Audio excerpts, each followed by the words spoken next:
It's a new year, a new shoe, and the Buckeyes are ready to open a new season against Fresno State. But in Buckeye land, the old dominates. Woody Hayes still casts a long shadow over John Cooper. And after a 6-6 season, Coop hopes that Steve Baldessari can rush the Bucks back to the top. The 2000 journey begins next.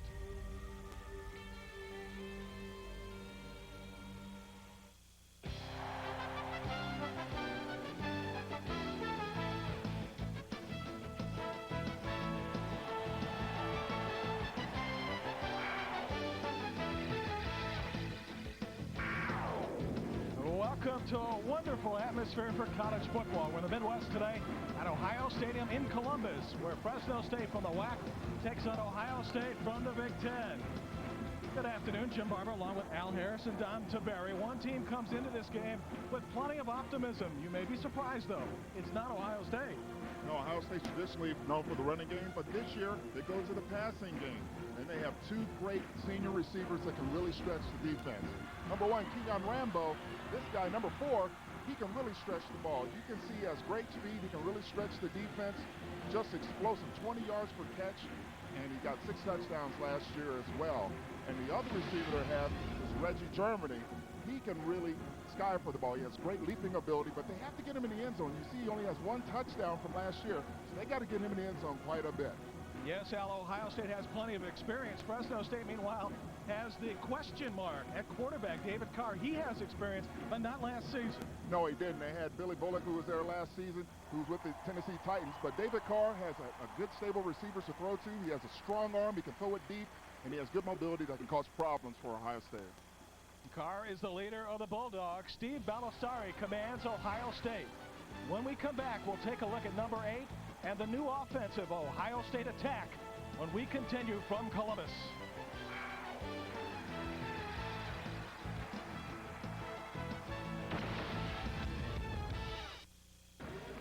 Back at the shoe, they're arriving several hours before game time today, and obviously the atmosphere is electric as Fresno State, off an 8-5 season last year, takes on Ohio State, trying to improve drastically on what was a downer season of 6-6. There has been a lot of talk about the offense during the offseason in Ohio. This is the man to lead it, and this is the man that has to make things happen. Quarterback, I think he will make the other guys on the offensive team play better, simply because of his work ethic and his leadership and his athletic ability. He's not a great passer, he's not a great runner, but he does a lot of things well, including running their offense. And that offense is tailored more to the skills of Baldessari for the 2000 season. Look for this edition of the Bucks to utilize Baldessari's multitude of talents to score more points. We're going to run a little different style offense, but nothing too drastic. We're going to run a couple new things. But we're still going to be the same Ohio State team. You know, we're going to rely on running the ball because we have good running backs. But the top returning rusher is Baldessari himself, and that could make for a more dynamic attack for the Buckeyes this season. But Coach Cooper knows there's more to it than that. His quarterback has come a long way, but he must rely on others to become a star. This time a year ago, he was our backup quarterback. He never played that position. He never started that position. And he got better as the season went on, but Steve will be as good as we let him be. He'll be as good as the supporting cast will allow him to be. Not an empty seat in the house. Nothing surprising about that, and a very festive atmosphere as well. We'll come back for the opening of Fresno State, Ohio State. Introducing ESPN Extra, the brand new cable channel for sports fans who can't get enough. On ESPN Extra, you get more of the sports you love, like international soccer from around the world, including the UEFA Champions League. You'll see international auto racing, fitness, and outdoor programming. Plus, there's EXPN, which offers exciting extreme sports programming. It's all on pay-per-view around the clock all week long and only on cable. Watch ESPN Now or your program guide to see what's on. Then order exactly like you would for a pay-per-view movie. ESPN Extra, you can't do better than that. Of 95,000 here, and they've been arriving for a number of hours to get ready for the opening game for Ohio State in the year 2000.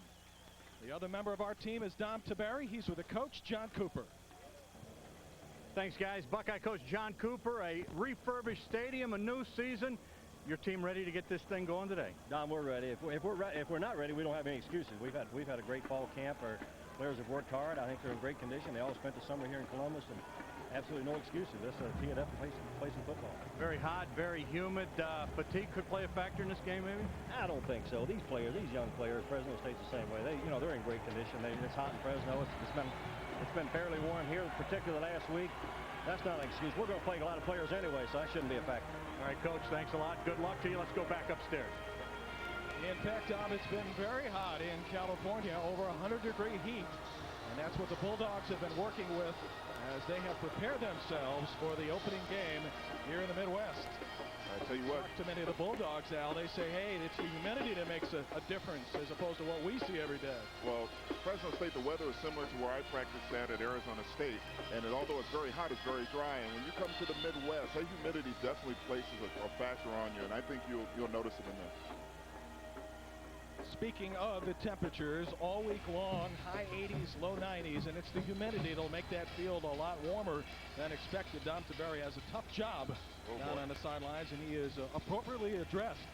Now, the chance of rain, and perhaps later in the day, and that might cool things off a bit, or maybe make it even steamier.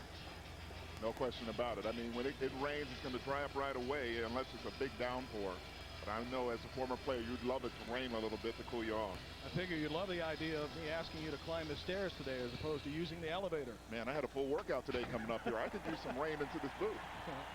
Number 8 is ready to go to work. It's his football team this year. Nobody competing with him for the starting quarterback job. And John Cooper said at practice last week, he can keep things under control. He'll be okay. Yeah, he needs, last year he threw at, around a 45% clip, and he was trying to hit the home run a lot. So now they want him to concentrate more on the short passing game as well, get his percentage up around high 50s to low 60s. Fresno State will get a chance to go on offense first, and a man with a lot of speed is Rodney Wright. He's positioned at the goal line. Ohio State preparing to kick off a season and try to make everybody forget about 1999, which in terms of Ohio State football was really a disaster. I'm sure they're going to try to make a statement starting off right here on the defensive end. Not a bad idea. 2000 is officially underway. Right in the end zone. And he can't get up to the 20, almost a 20-yard return, and that's where Fresno State and their redshirt quarterback, David Carr, will set up the offense. Carr had the headset on all last season up in the booth, and the coaches were telling us yesterday that should be important and helpful. Oh, yeah, no question about it. You know the tempo, you know how coaches relate to the quarterback on the field, so that's going to give him an advantage, that's for sure. And you mentioned earlier, he's got the home run touch. He's got a big gun, and we'll see if he gets a chance to use it. He'll start with just one back. Now bring a man in motion to set up a second. On the end around, it's Wright, and Wright's got some room. A good start for Fresno State past the 30-yard line. A look at the Bulldog offense and a lot of experience. Derek Ward gave up football during the February months and decided to come back. They're happy for that. First career start, and a big one for Jeremy Johnson in the shoe before 95,000 and change. Kevin Jordan moves over from the right tackle position to the left tackle spot, and that's the offense that David Carr will work with. One play, one first down. They'll use a lot of motion. This time they go up the middle, and with some room is Ward, and he's close to that first down marker. And Fresno State off to a pretty good beginning. Yeah, they are. They really, first you have a reverse coming around there, and now pick it up the middle. Ohio State's defense is a 4-3. Mike Collins is a good one. He'll be at the nose guard spot. They've got 300-pounders almost everywhere in the front four. Matt Wilhelm, he's a pretty good Buckeye player, and he gets his first career go today. And in the secondary, you hear a lot about Nate Clements, but the hardest hitter is Mr. Doss. Wilhelm in position for second and short.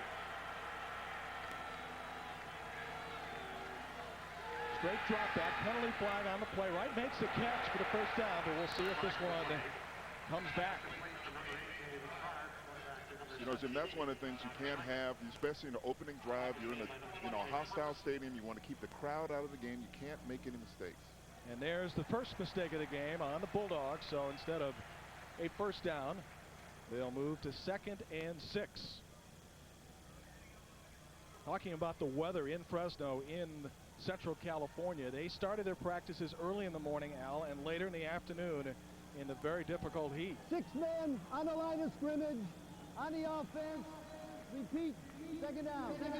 So to follow my point, Fresno State feels it's in great physical shape. If this game is close, they'll have a chance with some endurance. Well, they've geared their whole season to start off this game right. You know, especially going against a really good, traditionally good Ohio State team. And they have said all along, we're here to win a football game. Respect is not what we're worried about. And for the first time, a big stop as Mr. Cooper comes calling. Joe Cooper, number 10, from the linebacking spot, drops the ball carrier for no gain. That's a nice call by the Ohio State defense there. As you can see, Cooper shoot right up the middle. The blitz there with Doss number 2, and Cooper gets his pads underneath him and drives towards straight back, and that's the kind of play you need. Now you make it 3rd and long when it should have been a 1st down, and that's why you can't make mistakes on early drives. Joe Cooper was a guy, Allen, had 35 sacks in one season in high school football. With the penalty and the drop, 3rd and long, but Carr teams up with a bullet for a 1st down past the 45-yard line. That was a rocket. I tell you what, this guy has a big arm, David Carr. I mean, he put some mustard on this. Watch it, just a quick 3-step drop, anticipating the blitz. Nice quick throw there.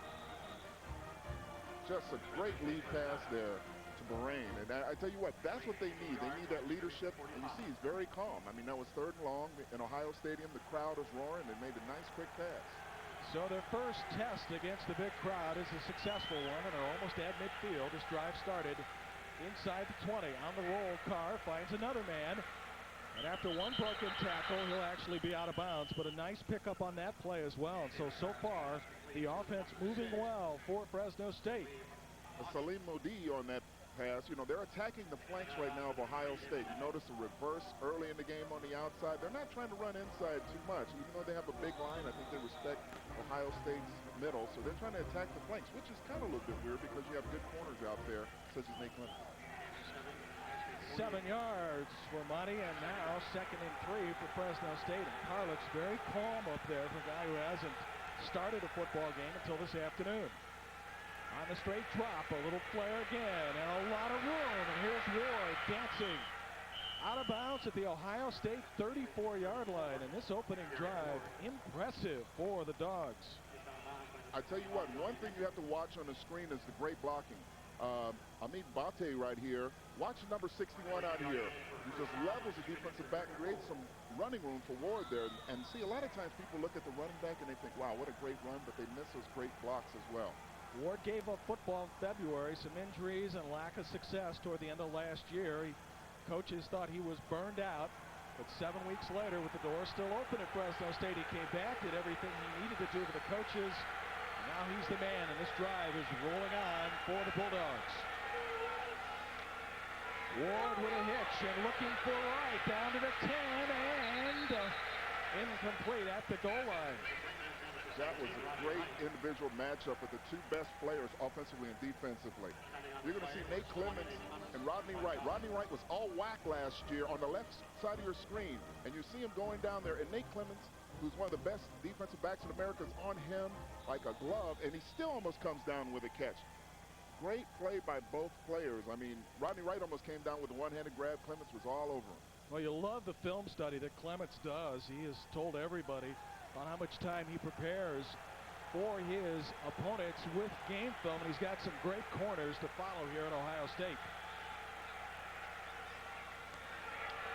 Ward trying to dance to the outside. There's Cooper up to meet him with a couple others. He may have got past the 30, down to the 29, setting up 3rd and roughly 5. See that man number 2 there, Michael Doss. He loves to play the run. Sometimes he gets sucked up there and can get caught in play action passes, but he's very physical. Michael Doss, one of the hardest hitting DBs in America.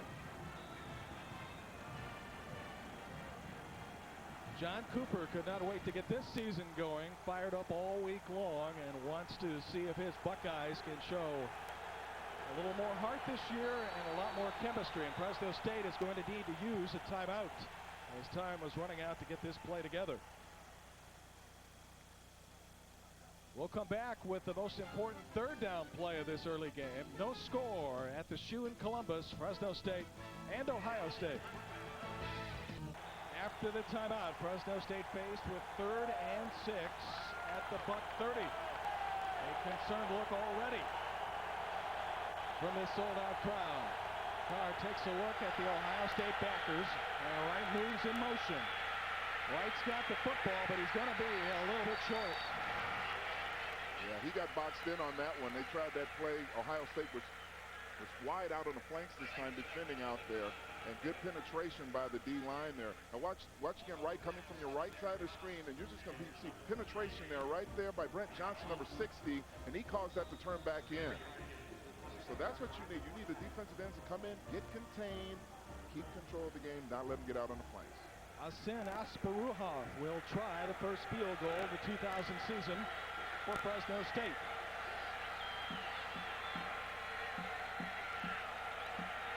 "44 yards away for the first score. And it's blocked.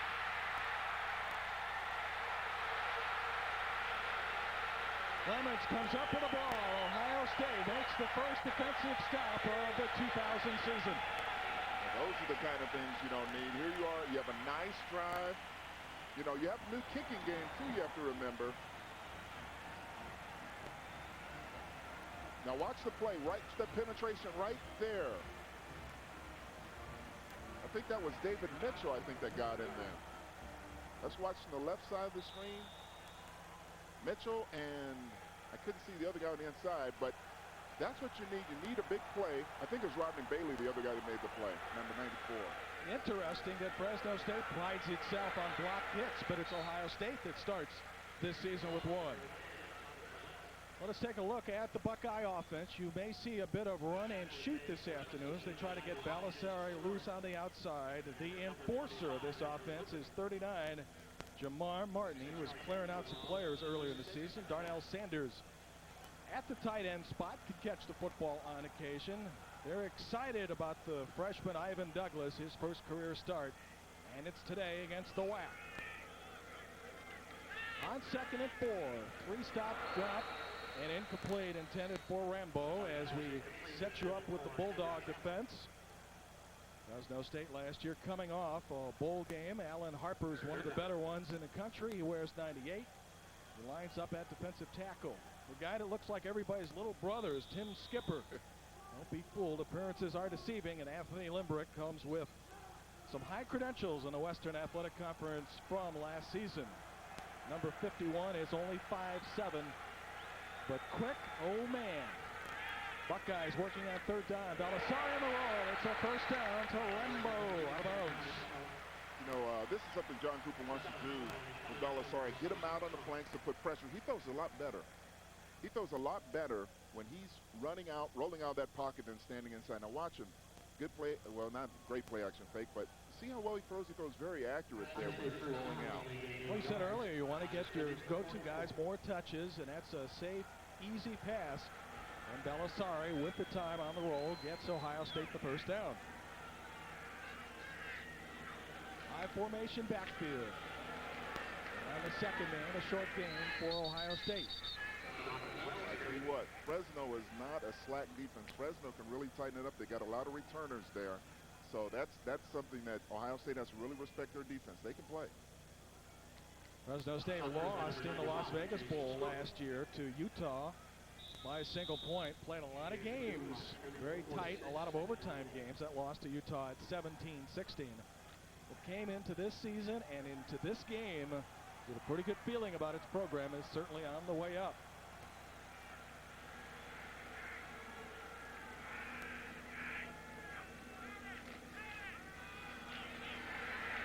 This time, Ohio State runs off tackle to the right.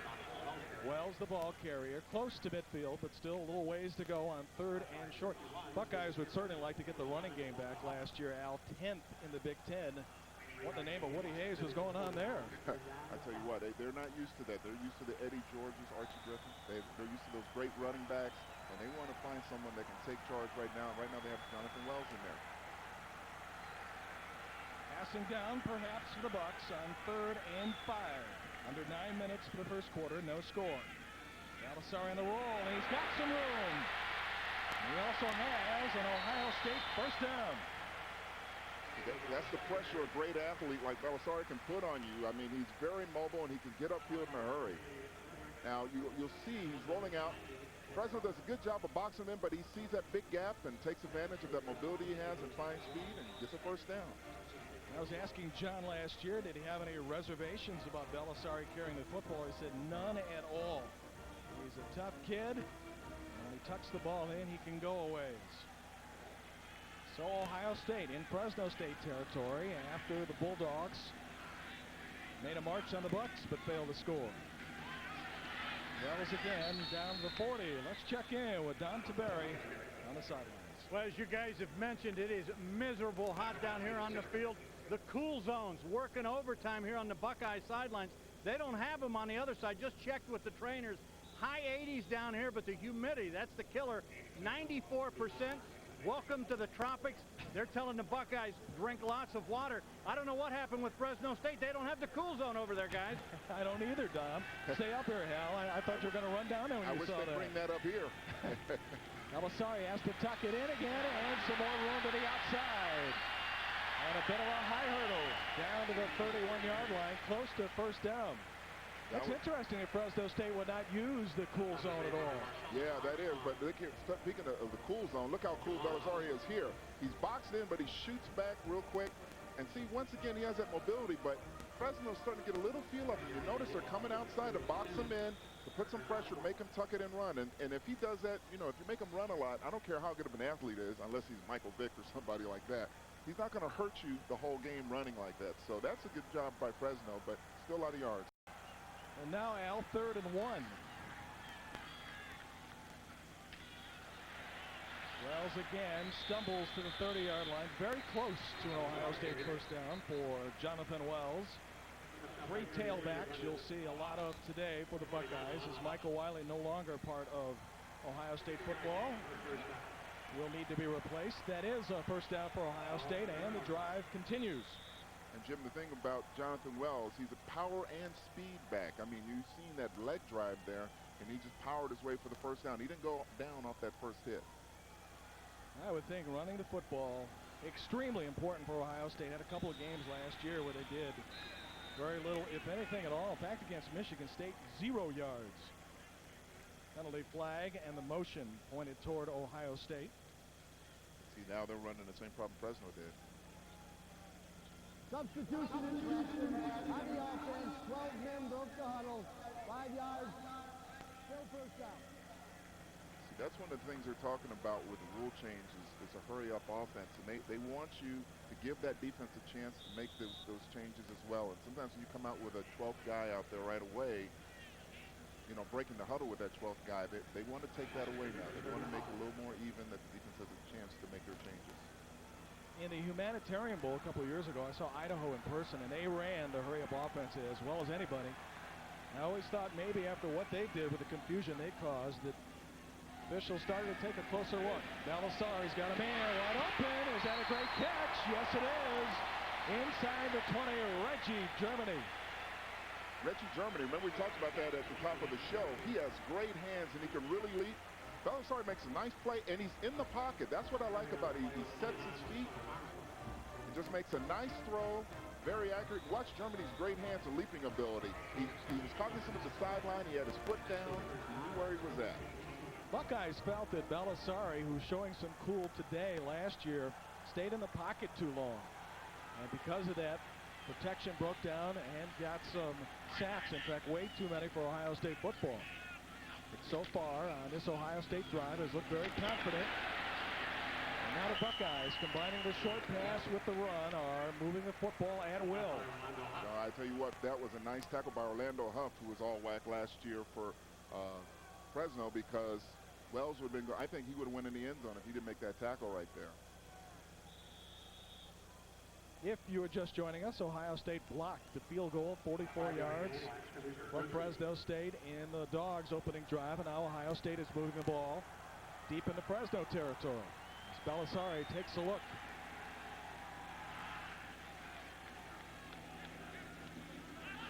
Bit of an option and nobody there to make it happen. Good penetration by Alan Harper, number 98. Alan Harper's one of the best defensive linemen in the country. This guy was all whack last year. He had 15 tackles for loss, and he's starting off on a good note here. Watch that great penetration he gets through there. Very quick, very strong. He was matched up against TCU's best, who's being considered for the Heisman this year, and he shut him down last season. On third down, Ohio State is 3 for 3. The coaches would enjoy that percentage at any time. This one is third and long, 7 yards for the first down. Balasari on the straight drop, looking for Rainbow. On Ohio State first down, first and goal to go. Well, you're talking about quarterback's best friends. When you got two wide receivers that can go up and get it like Germany and Rambo, the vertical and the hands. Now watch Rambo come here. Great hands. And see, a lot of times, you know, if you watch this route here, a lot of times, now watch him take advantage. Nice little stutter step there, comes back. And see, he caught it with his hand. And see, a lot of receivers try to catch it with their right in their chest, but that's a great job catching with his hands. Penalty flag on the play. And a short gain by Jonathan Wells.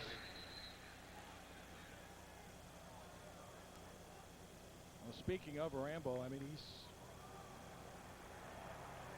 just one thrilling player to watch. And the feeling is, get the ball to the receivers, get it in their territory. They'll go get it. You know what? That's the theory now. You're looking at the National Football League. You see all on the defense, half the distance, remains first down. Jim, you look in the National Football League, you see all the big receivers now, the Randy Mosses, the Chris Carters. All those guys can go up and get the ball, and that's what everyone's looking for, those big receivers that even though the defensive back's there, that guy can still come down with that football. And that route that Rambo ran, he just turned the defender around. Yeah. Even closer for Ohio State at the Fresno State goal line. Ball is loose. There's also a penalty flag on the play. Fresno State says it has the ball. Might this be disaster for Ohio State?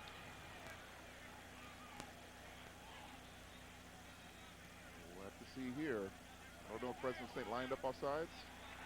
They sure did. Oh, man. That's a killer. Looked as if the Bulldogs recovered a fumble. You can't have guys offside, especially in a situation like that. You got the ball out of there. You got to have discipline down there. See, when you get a chance to get the ball out like that, you got to take advantage of it. So point blank range for an Ohio State score. It's Wells trying to go over the top.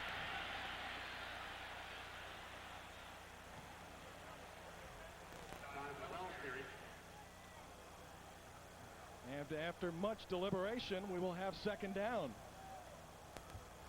May have started his leap a little early. Yeah, he might have got out there a little bit early, but that's good penetration by Fresno State. You don't want to be out there on that field too long and get worn down. Wells gets in there.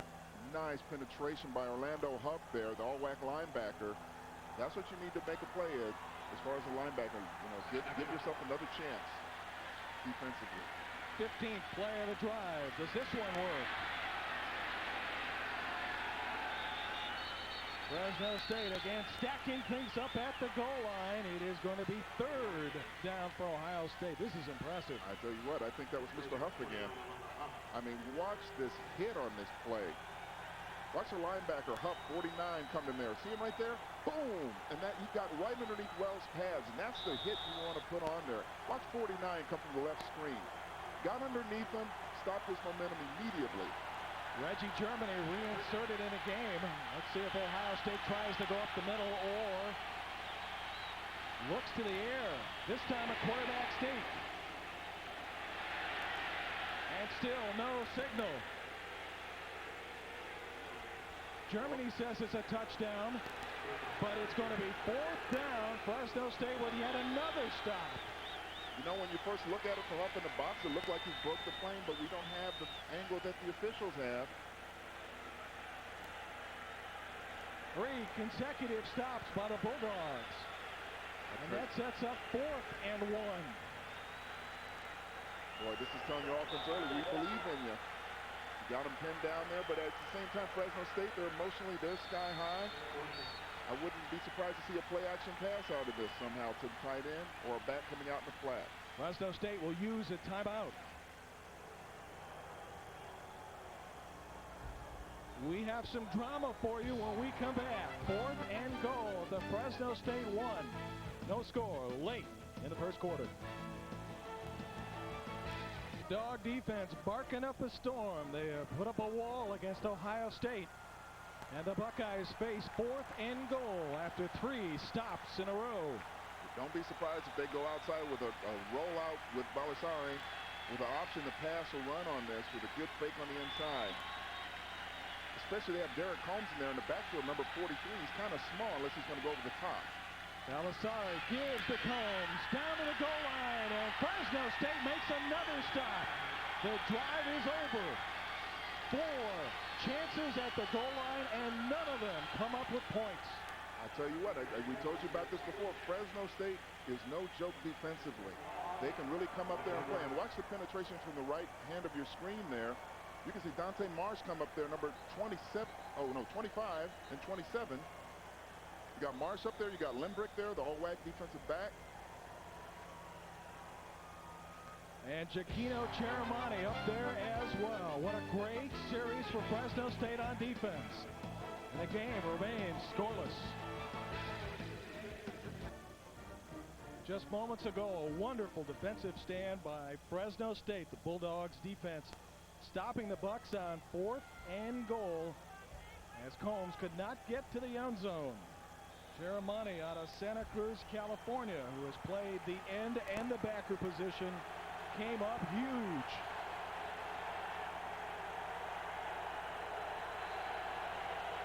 Fresno State looks at a long distance to go, but they're just happy to make the stops, and they did. Carr will throw out of the end zone and right through the hands of Wright. Boy, oh boy, that's a dangerous pass there. I mean, especially if Nate Clemens out there, number 20, but he almost pulled it off, and Clemens was out there one-on-one. If he would have slipped, that would have been a 99-yard touchdown there. So it was dangerous on both sides. Ohio State sent the package against them, and Fresno was connected. The struggles we saw out of Ohio State football last year with the running game have continued. And credit Fresno State with just some terrific defense here in the first quarter. 4 stops to the Bucks at the 1-yard line. Now they work on 2nd and 10. And Ohio State up to the test. Fumble. Touchdown, Ohio State.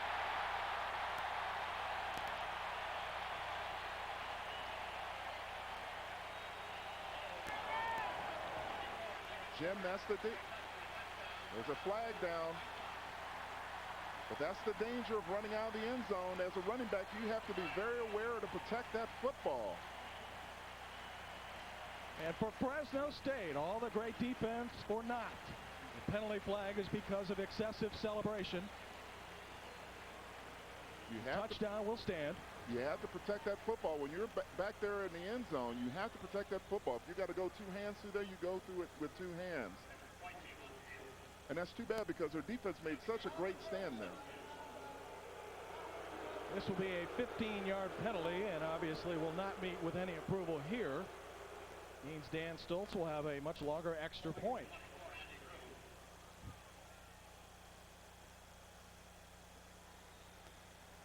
Mike Doss recovering the fumble in the end zone for an Ohio State touchdown. And Stoltz with the extra point from almost 36 yards. And the kick is no good. Fresno State at 2nd and 10 from its 1 just moments ago, Al, turning the ball over. I tell you what, Ohio State got great penetration in there.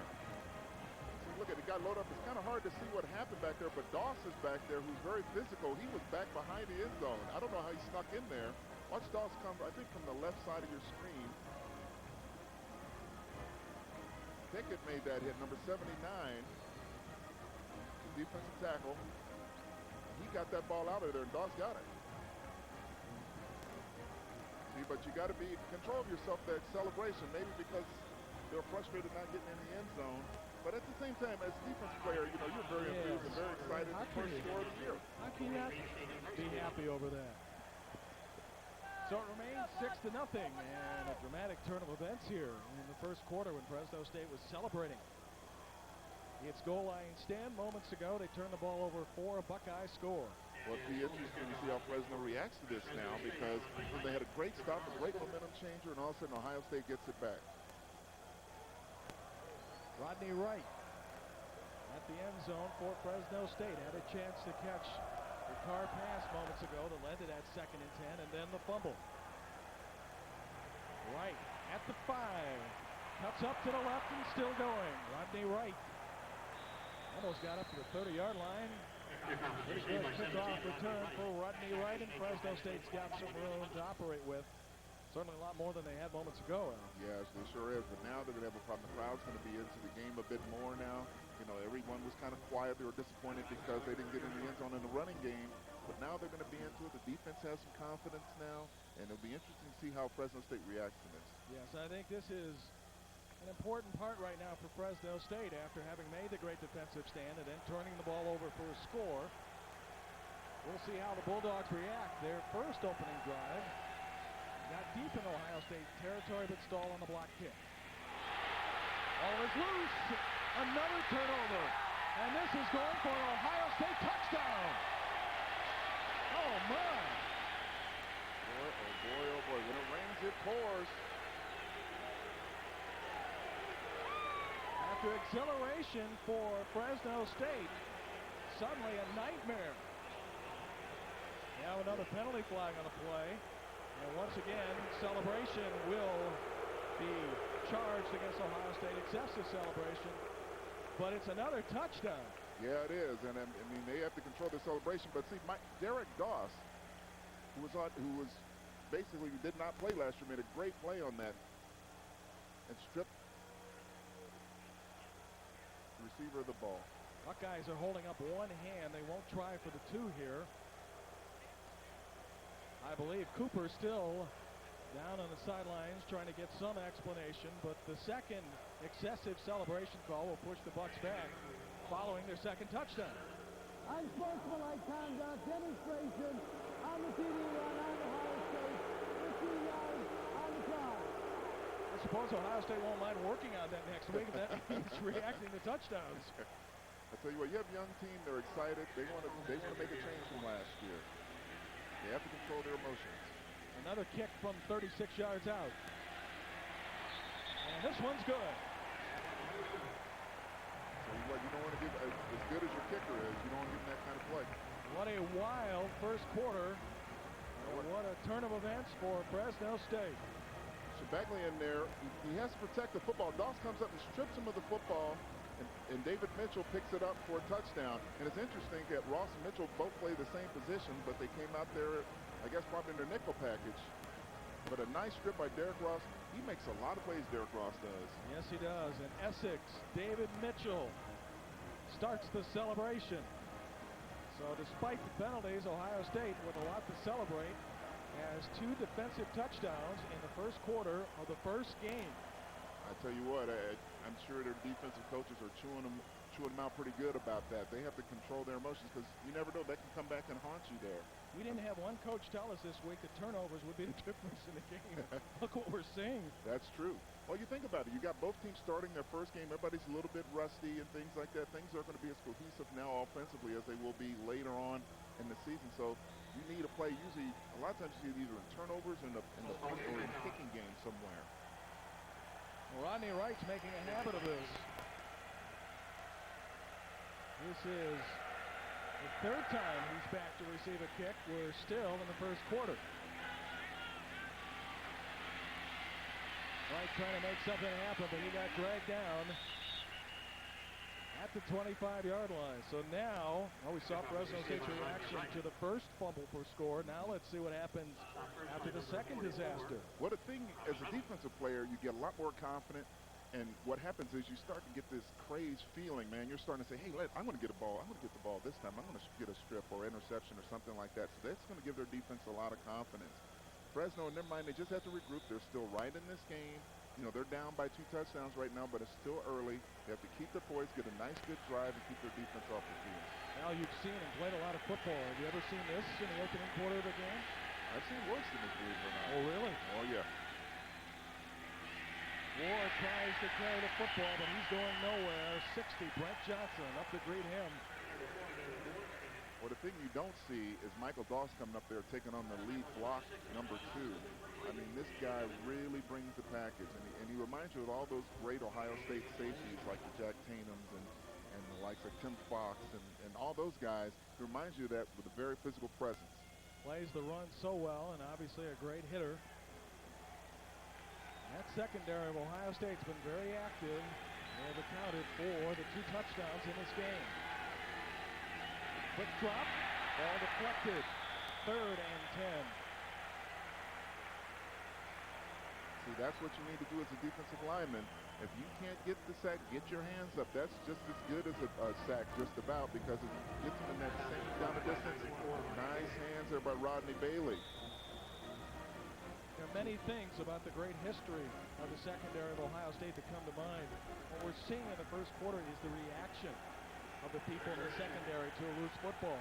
Yep. They get it quick and they go. 3rd and 10.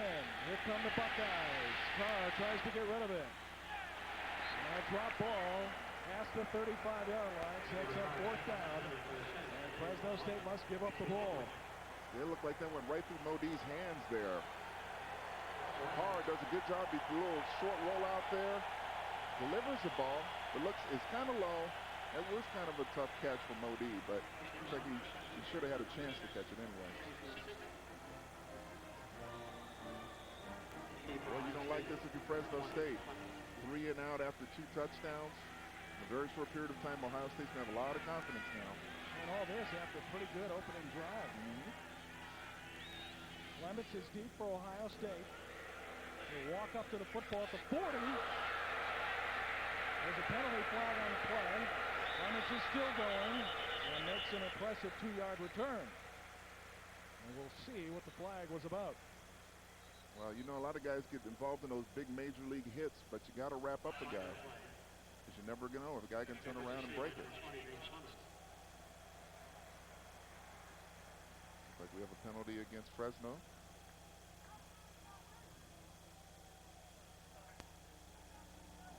Interference with the opportunity inside the 20-yard belt on the kicking team. 5 yards, Ohio State 1st down. Not enough space for Nate Clements to catch it. You got to give him 2 yards. I mean, he's right on top of him. And that's tough to do when you're running down as what they call a gunner. I mean, you're running down there top speed, and you have to discipline yourself to give them a 2-yard cushion to receive that football. They do that for protection in college football, unlike the National Football League when they can blow you up. And it's still interesting. Clements made the catch and got bounced a bit and kept going. Yep. And that shows you the great athlete and the awareness that he has. Not to give up and still try to make a play. Has wonderful size, speed, and strength. We're deep into the first quarter at Ohio Stadium. The Buckeyes, courtesy of their defense, have a 2-touchdown lead, and Steve Baldessari will burn a timeout. But the thing you have to remember, I think everybody has to remember here, always get a later jump than the defenses. You'll notice in a lot of the games, if you've seen so far, that, you know, some games were on Thursday, the offense is it takes them time to really get going. And defenses usually have an advantage here. And Fresno, they need to get a turnover to give their offense a very short field against Ohio State. They need to get some momentum back. Something like they do in baseball, where the pitchers are ahead of the hitters early in the season. A look at Fresno State's first quarter, not memorable. You think about it, just got to take care of the football. 2 touchdowns, just not taking care of the football. And you think back to Carr throwing from his own end zone. If Wright makes the catch, he got a little room to breathe before the first fumble occurred. And then on the second one, a pass on the flat that was fumbled. Ohio State's great reaction to the ball results in a second score. Well, you think about Ward, he missed all spring practice because he had some discipline problems there, and then that might have affected him as far as, you know, getting those good habits and protecting the ball down back in the end zone. Holmes, the ball carrier, had a hole for a moment. He's into Fresno State territory. They picked up 5. And that may very well be the final play of the first quarter. I'll tell you what, this Holmes guy is very scary. He has phenomenal speed, and they told us to watch out for this guy. If he hits a crease, it can be sick. The Buckeyes waited 10 months to get back on the field after a rough 6-6 last year. And the first quarter, in a word, impressive. Their defense has come alive. 13-0 Ohio State.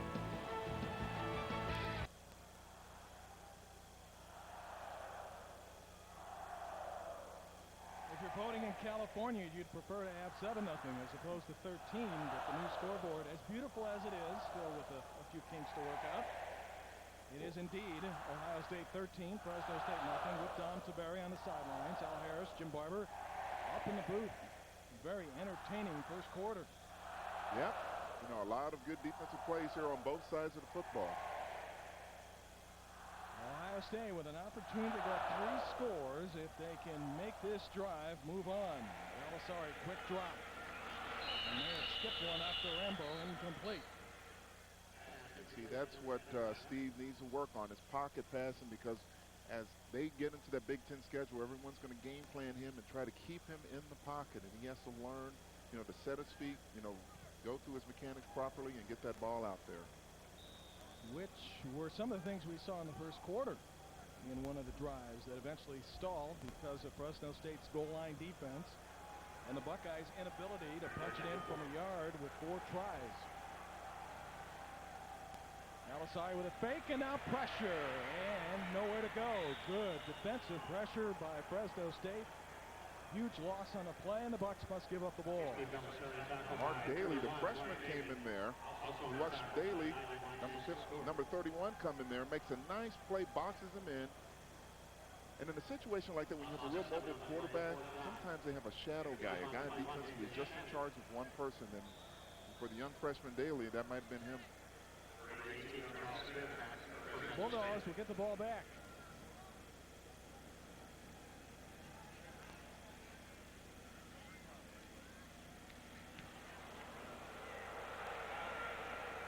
This one short and bouncing out of bounds, and the Bulldogs will have pretty good position to work with. Just a minute into the second quarter. Ohio State ahead 13-0. You're watching Big Ten football from ESPN+. Ohio State Buckeyes were last in the Big Ten in turnover margin averages last year. Today they're certainly adding to it. Carr was looking for the home run, and he got buried. Tell you what, that's nice pressure by Ohio State on the inside there. Ryan Pickett and Mike Collins, and that's what you need. You know, you need that pressure on the inside, a good push up the middle, and that's what both of those guys brought on that pass play. Big 98 Collins. Strong, tough player, 35 pounds stronger. See, the big fellas, they set the tempo. Yeah. That's right. Admire the coaches for wanting to find out if he had more eligibility yesterday when we were talking with him. I think I'd last one play and they'd have to get an IV for me. Was it John Zanudo of Ohio State said, look, just 2 plays, 2 sacks. That's all I'm asking.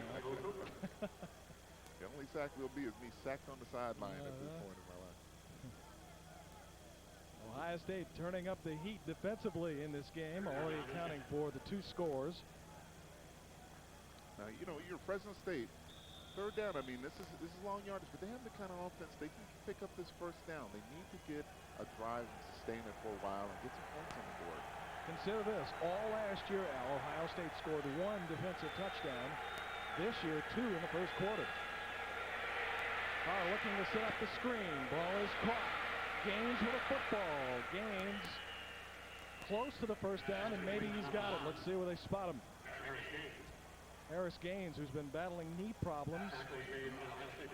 A nice catch and run. This is what you call the jailbreak screen. You see, they let everyone come in there, suckered him in there, and let Gaines come out there. And he has plenty of blocking there. But they call that's called the jailbreak screen. You know, sometimes when the offensive lineman had some bad blocks, they say jailbreak because everyone's shooting in there. But this was purposeful. They wanted those guys to come in so they can get that screen out there. Harris Gaines, pretty good north-south runner, but he went east-west on that one. For the Fresno State first down. Carr rolls a bit to his right and looks for the receiver, and because of the pressure, and he is down as we speak, had to throw low, and Wright couldn't catch up to it. And that pressure is from Matt Wilhelm, who's the middle linebacker, who was an outside linebacker at the beginning of the fall. And they moved in the middle linebacker due to all the injuries they had with Jason Ott and Fred Pukic. And, you know, so he made a really good play coming up there, putting some pressure on.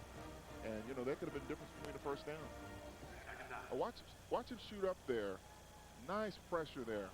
And he's used to rushing from an outside linebacker spot. He did a good job.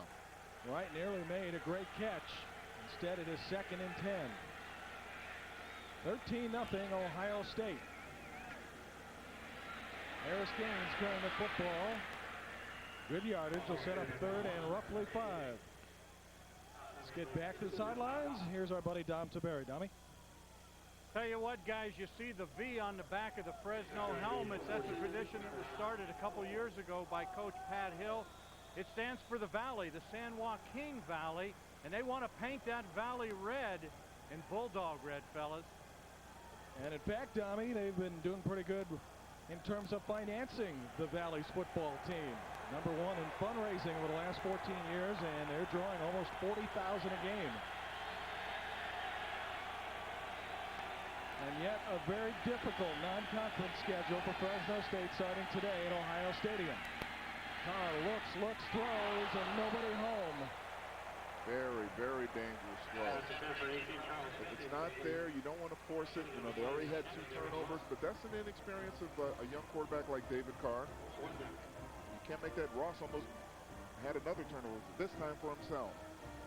Again, Carr did not play last year. He was a redshirt, which is a little unusual for a guy to start a career and play a season or 2 and then redshirt, but with Billy Bullock, as Al spoke about, playing so well. 32 touchdown throws last year, just 3 picks. He decided to put Carr on the shelf. He got his experience up in the booth, and today, his very first start ever. A low snap.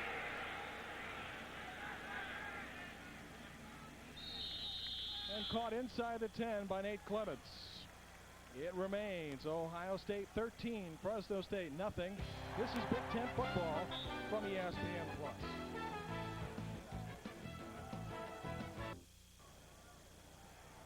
It's the Ohio State defense 13, Fresno State nothing. 11-16 for the first half. This is the first full weekend of college football across the country.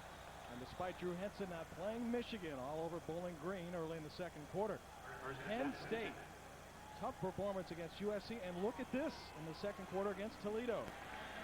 When Mason's got the Gophers in here, they're ahead 17-7 in the second quarter. I tell you what, if you're Ohio State, you have to be, even though you're up 13-0, if you're John Cooper, you're very displeased right now. They haven't got that running game on track, and for them to win a Big Ten championship and to be in the national championship, they have to have a good running game, and they have to get a good push off the line, and they have to get some a running back that can be their stable back, like the Eddie Georges and the people we talked about earlier. Well, speaking of running game or lack of it, what's the story with Penn State? Oh man, I tell you what, when you lose that leadership like they lost, some great athletes, that can hurt you. Belisari gets out of trouble, and Belisari's got some space. Past the 30, past the 40, out of bounds. Good-looking run by the junior quarterback. See, that's the type of play that can really... I watched the blitz coming from the left side. You got to make that tackle. That should have been a sack, and instead it's, close to a 40-yard gain there. You got to make that play when you have a chance. And those are the things that can come back and haunt you later on. You start thinking about it and say, man, only if I would have made this play. And you got to make the plays represented. There's a right call. You have to make the play as a player. It's a sweltering day, but that guy's not bothered by the weather. Oh, man, they loving it. Ohio State, this is great tradition out here, great fans. It's a pleasure to come to a stadium several hours before, Al, and just see this place lined up with people ready to get in. Ohio State starting to get some open space, and a lot of it all the way down to the 40-yard line. It's Derek Combs for the first down, and now the Buckeyes are on the move.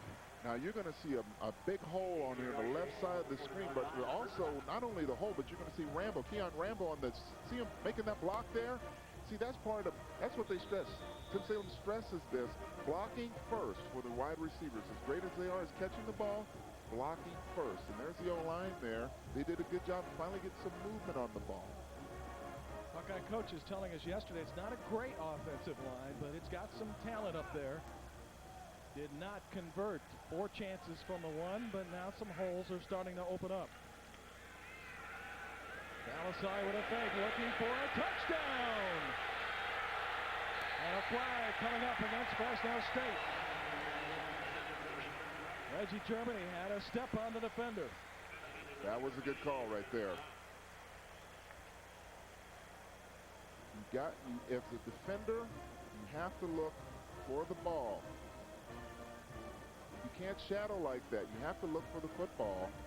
He gave him no chance to go for it. If he would have turned around, he could have a chance to make the play. That's Terrence Brown, the free safety, number 13. And that's something you have to learn is when you get down there, you have to feel that guy and look for the ball. Possibly he could have made an interception because that ball stayed up in the air for a while. The Bulldogs have a good secondary, but this secondary is facing 2 of the best receivers on the planet. Penalties even, but this one keeps the drive going from the Fresno 25. Not much there as the front 4 Fresno State comes up to make the stop. They were signaling for a loose ball, but it remains in the hands of the Bucks. Well, I don't know if it's just this drive or not, but they seem to have a little bit more juice with Derek Combs in there. You know, he's got to hold on that football. He's fortunate that Brown calls him the fumble, but he seems to, you know, be the kind of guy that, you know, if you make a mistake on him, he can go the distance, and they have to watch him. 2-yard gain on the play, 2nd and 8. Winding down to 9 minutes in the first half after an explosive first quarter by the Ohio State defense. Balasai shoots over the middle, broken up nicely. Well, nice job by the Ohio State offensive line to give him good protection. For Fresno State, they did a good job in coverage as well. Orlando Huff, we've called his name several times so far today, breaking up that play. Orlando Huff has been all over the football field. He's been making some fine plays. You can tell he's really in it. He wants to make a mark. But he was on whack last year, and they think he, you know, he has the size to play in the NFL. He's 6'2", 241. He makes a lot of plays. Strong kid, got some speed as well at the backer position. Balasari on the rolls, got some time, got a man wide open. Ohio State touchdown, Chad Cascio.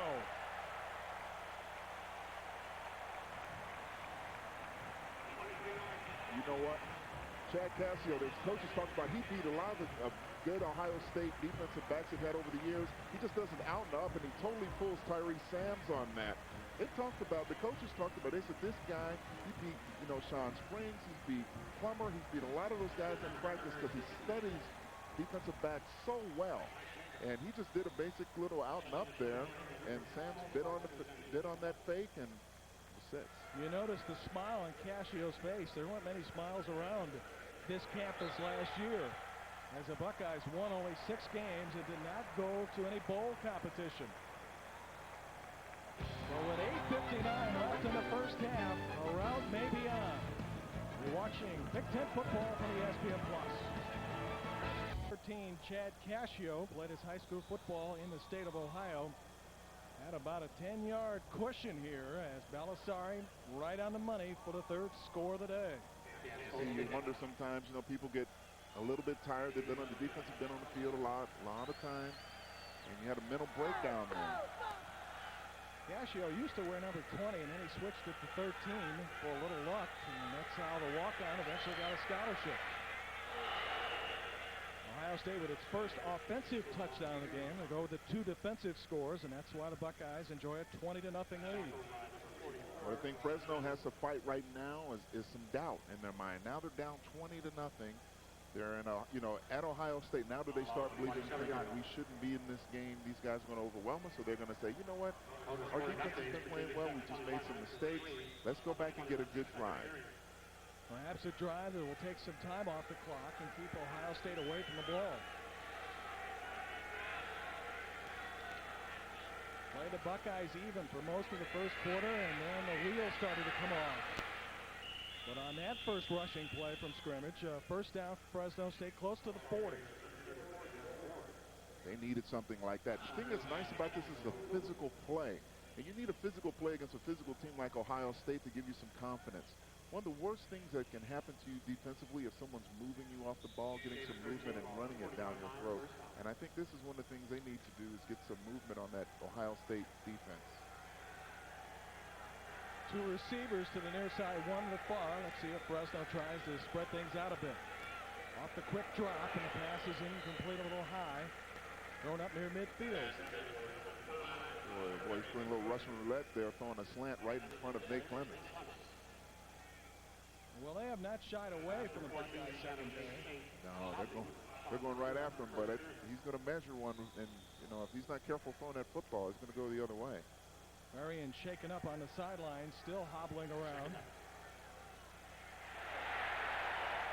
Ohio State keeps the pressure on. And the interesting thing about that was they came out of the huddle very quickly, Fresno State, and Michael Doss coming from the right side, number 2. Watch him shoot the gap there, and he loves to play the run. He thrives on the run. He comes up there at all times, and that sometimes maybe you can get him in a play-action fake and bait him and go deep on him. But right now, there's not going to be a play-action fake here. It's 3rd and long. At least there shouldn't be on 3rd and long. Nope, 14 yards to go for Fresno State to keep the football. And down 3 touchdowns here in the second quarter.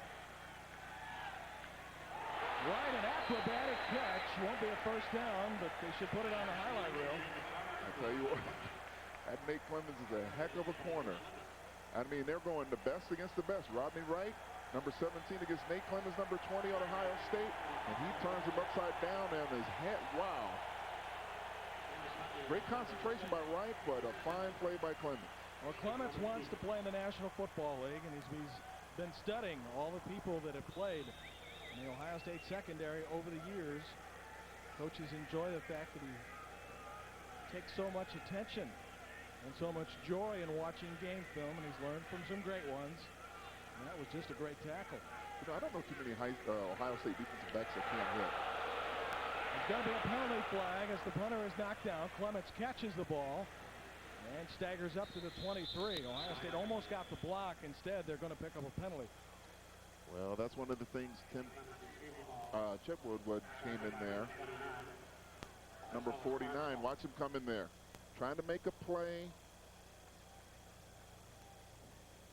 You can't hit the punter. I mean, he's trying to be aggressive there, but you have to be smart. Personal foul, roughing the kicker, on the defense, 15 yards, wow. Automatic first down. Personal foul. That hurts you. You're getting ready to probably put a team away, and all of a sudden you give them another chance. And now you give them a short field to work with. Fresno State at the Ohio State 40. How important would a score be here?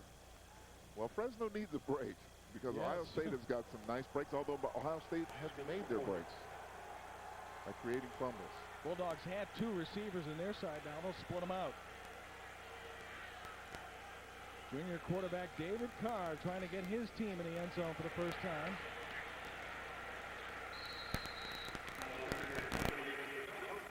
James Tillman carrying the ball for the first time for the Bulldogs, who shared a piece of the conference championship last year in the Western Athletic Conference.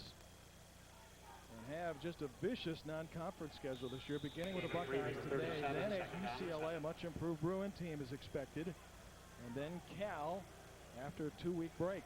Well, Pat Hill, he talked to us yesterday. He says he loves a challenge. He wants to play the big boys, so he wants to go to everybody's party. And he wants to come away from the party with a win. Carr heads for the sidelines. Catch is made out of bounds. Wow, I tell you what, they have no fear of Clements. I mean, they're just going best on best, just challenging him. Usually you don't see that sort of thing. You usually try to stay away from the best defensive back on the field, but they have a lot of confidence in Wright, obviously, and a lot of confidence in Carr, because here's a guy who was redshirted last year. And I tell you what, when you have a really good corner that studies like you talked about with the great speed and ability he has, It's going to be a matter of time. He's going to measure one of those up and take it the other way. I thought it was interesting, Al. The coaches were asked the best quarterback the Fresno State faced in the conference last year. They said it was our own David Carr in practice.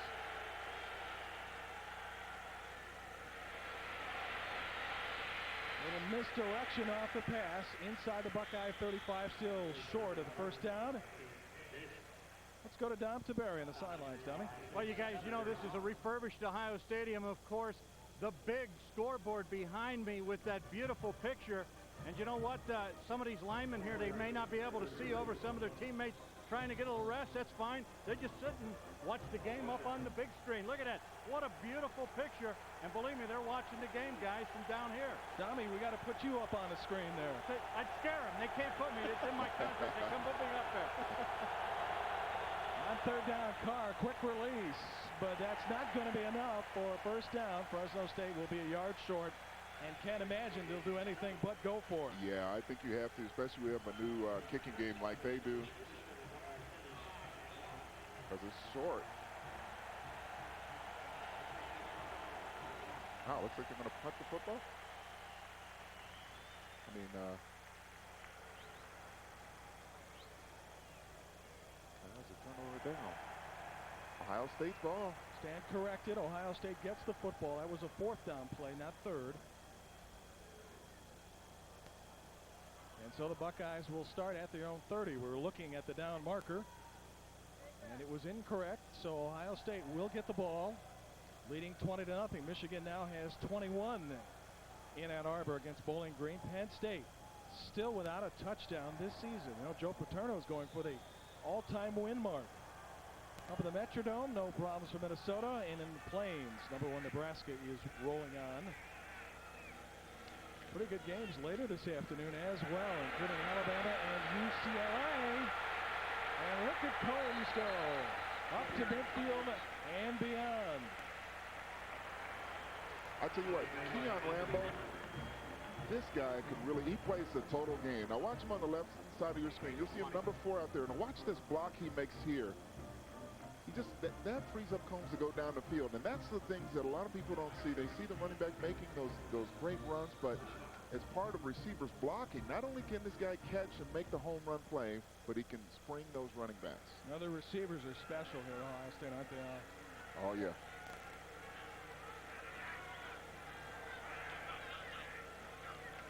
Nothing Ohio State. The Buckeyes on the move again. I spoke to Pat Hill for a couple hours yesterday. Very entertaining guy, along with his offensive and defensive coordinators. And said getting moral victories is not in the plan here. We come in and we need to win a game like this. And unless they can get things turned around, that is going to be unlikely. You know, Ohio State hasn't overwhelmed them so much. I mean, they've made some good plays, but they haven't totally, like, crushed them. But this is the point now. They got to hold them out of the end zone. Combs averaging 8 yards a carry so far. Balisari on the roll. And Balisari brought down after a short game. This game was scoreless for about 12 to 13 minutes of the first quarter, and then all heck broke loose for Fresno State. 2 defensive touchdowns for Ohio State off turnovers. You don't want to see that if you're Ohio State. Balisari trying to... That's the danger of running, of being a running quarterback. You can get some guys to take some good shots on you. And unlike last year where Austin Mockerman was challenging Balisari early in the season for the quarterbacking job, Mockerman has since transferred. And so Ohio State will have to go with some youth if Balisari cannot continue. You know who made that play? Orlando Huff. Balisari pointing to the neck area. Gets up, takes a deep breath, and walks off. He's a tough kid. He'll be right back in there. So the Buckeyes will have to go with a backup, Craig Krenzel, the freshman out of Utica, Michigan. Think he has a little bit of butterflies in his stomach? Sure, I would. Oh, my goodness. Said he's had a pretty good camp, though. But still, you're doing it in front of 90,000 people expecting you to score and not mess it up. And he also has a third and long to work with without Germany and Rambo who come off the field.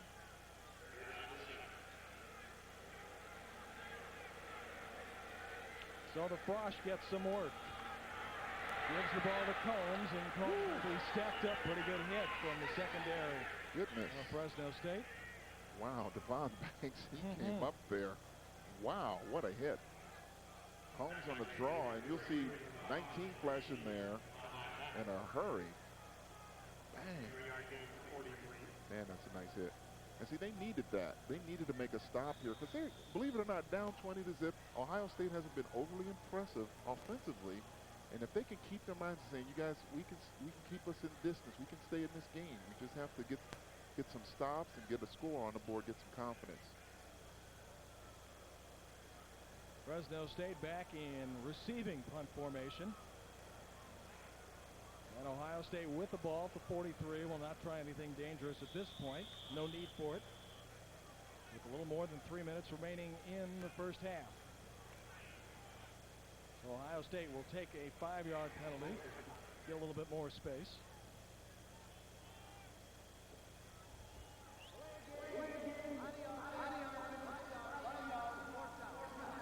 You know, Jim, here's something here. Remember, Fresno State blocked 9 kicks last year. So they're adapted at blocking kicks, so they can make a play here. And they need to right around midfield. They put their best athletes out there in blocking their kicks, and that's why the numbers have been so strong over the last year or so. In fact, 13 block kicks in 3 years. Still, Dan Stoltz gets this off, and Fresno will let the ball go into the end zone. And with 3:06 left in the first half and just 1 timeout remaining, Fresno State goes to work, and Steve Balisari tries to recover. This is Big Ten football from ESPN+. 1, 2, 3. It's an all-new season of Z-Game. All-new Z-Game. With a brand new look. That's Olympic medalist Betty Aquino. Betty Aquino. New Z-Game. Scootball. It's sports, sports, sports that you have to see to believe. The games you make up. The games you play. Z-Game, Saturdays and Sundays at 3:30, 2:30 Central, only on Disney Channel. Long way to go for the Bulldogs, and precious little time to work with here in the second quarter, trailing 20-0. David Carr resets the offense as we restart the game.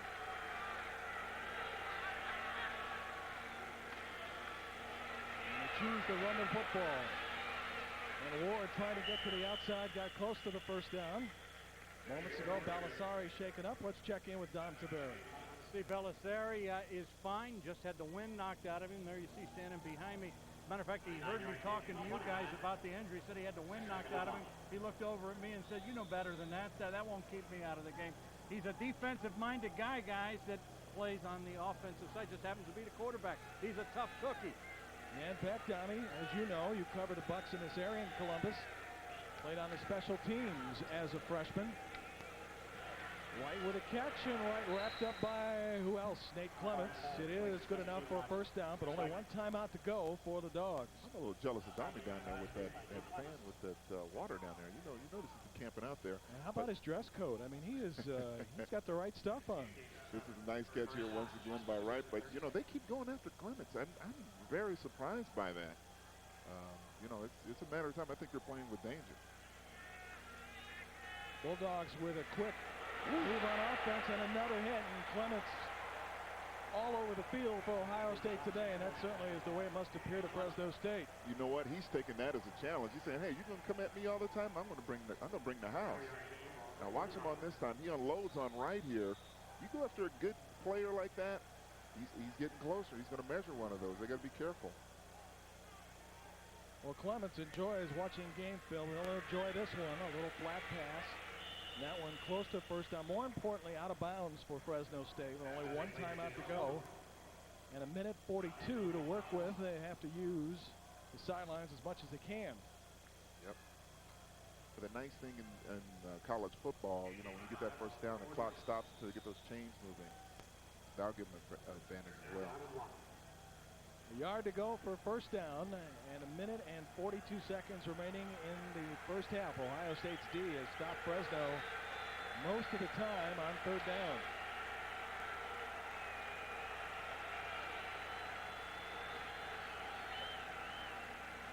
3rd and short. Carr looks for the first down, caught by Wright. Rodney Wright with a first down. That will stop the clock momentarily. And now less than half the field to go for Fresno State. But they really need to get up on the ball quickly and have their play decided. You don't want to waste any seconds here. David Carr quickly up to the center and ready to work. 3 receivers to play with as Carr drops back. And again, using the sidelines wisely, picking up 6-7 yards at a clip. You know what? I'm impressed with David Carr. You're talking about a guy who was redshirted, missed the whole year last year. He comes against, I think, a very good Ohio State defense. Now watch this penetration here by the defensive line. He takes a pop there by Mr. Pinkett there. The big man. I wouldn't want someone that big laying on me like that. No, sir. Ryan Pickett's had a pretty strong defensive game for Ohio State today. Weighs in at 290 pounds. Another short situation for a Fresno State first down. And Carson looks long. Intercepted. Ohio State's defense, which has been so impressive today, stops Fresno again. Donnie Nicky. Donnie Nicky's only a sophomore, but he's very aware. But see, the pressure of Ohio State is key here. Watch the pressure up the middle. They force him to throw off his back foot, and the ball hangs up there, and Nicky's able to get underneath that. At first, I thought it looked like he was going to make a play because he's behind Doss there. But nice play by Donnie Nicky. Yeah, he did. You know, you look at this. This is part of the inexperience of a quarterback that comes in, you know, you're trying to make a play, trying to get a score before halftime, and you throw it in there because you get, but part of that was that pressure, and that's what you need for defensively is that pressure to make that quarterback rush, but as an experienced quarterback would have thrown that away, I think. Well, the other thing, too, the short passing game was working so effectively, kind of got away from it. Ohio State, no need to make anything happen here. The defense has played extremely well, scoring a couple of touchdowns in the first quarter. Then the offense got a score. Belisari to Cascio, and the defense takes over again. 3 turnovers picked up by the Ohio State defense in the first half. I'll tell you what, you have to be pleased with your defense if you're Ohio State. Offensively, you have to be kind of thinking we need to get a lot better than we are right now. Ohio State has its big guns on either side of the field, Germany and Kenyon Rambo. Instead, Belisari does the safe thing, gives to Wells, who breaks the tackle and gets a first down. If you're Ohio State at this point, you got to, you know, you're up 20. You don't want to do anything foolish to give the team any momentum to get back into the game. So I couldn't see them being very aggressive on this, unless they could pick up another 10, 15 yards somehow quickly. But I would imagine they're just going to run this out, take it to the house. Pretty solid numbers on first down for Ohio State, over 8 yards per carry. Not bad for Fresno State, but 0 points to show. Belisari will look for one of the big guns and dances out of trouble and throws to Rambo. Broken up at the last minute with 4 seconds to go in the half. Wasn't see that. Now that's part of good coaching. You get guys as analysts like us, you bait us, you bait the other team, and you come out there with a play action, throw a bomb. Now Belisari does a good job of keeping alive in the pocket. He's throwing on the move. That causes the ball to hang up in the air, and that possibly could have been picked off. Fresno State had somebody shaken up in the secondary for the moment. Ron Banks, he came up there and made that nice hit the series before. He's shaken up a bit. You hope it's just a cramp. Maybe it's just a cramp because I don't see them holding him or supporting him or anything. It's hot down there, so that's probably what it is. Certainly not surprising. Cramp has occurred. I tell you what, those guys, it's going to look like a mass unit at halftime probably with all the IDs sticking in everybody. I've had a couple of those in my day. Well, you played at Arizona State. You know all about heat and what a first game can be like. On the delay to Wells, that will cap the first half. A lot of questions concerning Ohio State football after a dismal 1999 season. But today, at least for the first half, most impressive. No question. The defense has set up the offense, and Ohio State has a 3-score lead at the break. Well, Fresno, they have to keep that momentum going. They have to somehow get back into this football game. They have to keep their head up, not give up and say we're down 20 and that's going to be it. You know, they have to come back out there with some fire to stay in this football game. But Ohio State, you know they're going to go in at halftime and look to try to establish that running game. Still some work to be done for the Buckeyes, who will consider some difficulties they had at the goal line of Fresno State in the first half. 4 tries from the 1-yard line, and it didn't work. Here's Dom Taberry with the coach of the Bucks. Well, John, first half in the books, 20-0. Your team on top. Your thoughts? Well, we're playing pretty good on defense. A couple of touchdowns on defense. You'll take that anytime. Chad Cascio made a great move to get open for the pass. I'm a little disappointed the way we're playing offensively. We got to protect our quarterback a little bit better. We got to block a little bit better up front. Your thoughts second half now? Well, we're getting the second half kickoff. I think it's important to control the ball game. First 5 minutes of the third quarter, very important. All right, John Cooper, thanks a lot. Let's go back upstairs, guys. Thank you, Dom. Rest up. It's a sweltering day at Ohio Stadium, but a good one for the home side Ohio State Buckeyes. At halftime, Ohio State 20, Fresno State nothing. Badly are you beating them? It's not just that you're beating them, but that you're beating them soundly. And I wouldn't say, you know, defensively they're making some great plays. I mean, they're not totally destroying them defensively, but they're making the right plays at the right time. But they want to see dominance, and that's what, you know, the state of Ohio is used to from Ohio State team. They want to see national championships. Last year, Ohio State saw very little dominance, particularly in this stadium. Buckeyes did not get as many wins as people would like. They got spanked by Wisconsin. They got spanked by Illinois, and were in trouble in a couple of other games against Purdue. And for the most of the game, the University of Cincinnati. Here's Kenyon Rambo getting ready to position himself for the kickoff to start the second half. I think about people, they don't figure into the standpoint of how much confidence plays into teams. And confidence is a very fragile thing, and they need to get that confidence early against a team that, you know, may not challenge them as much as some other teams in the Big Ten.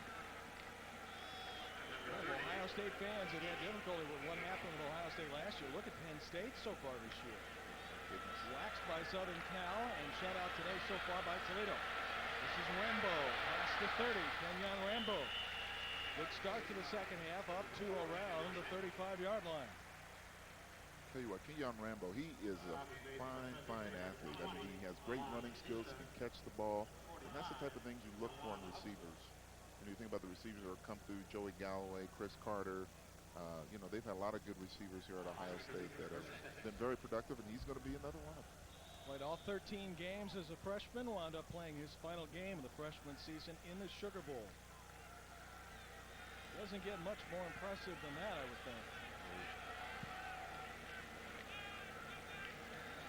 Ohio State starts on the ground and starts well. Derek Combs put together some pretty good numbers in the first half. Has a first down for Ohio State. I tell you what, Combs averaged 7 yards a carry, 50-some-odd yards in the first half.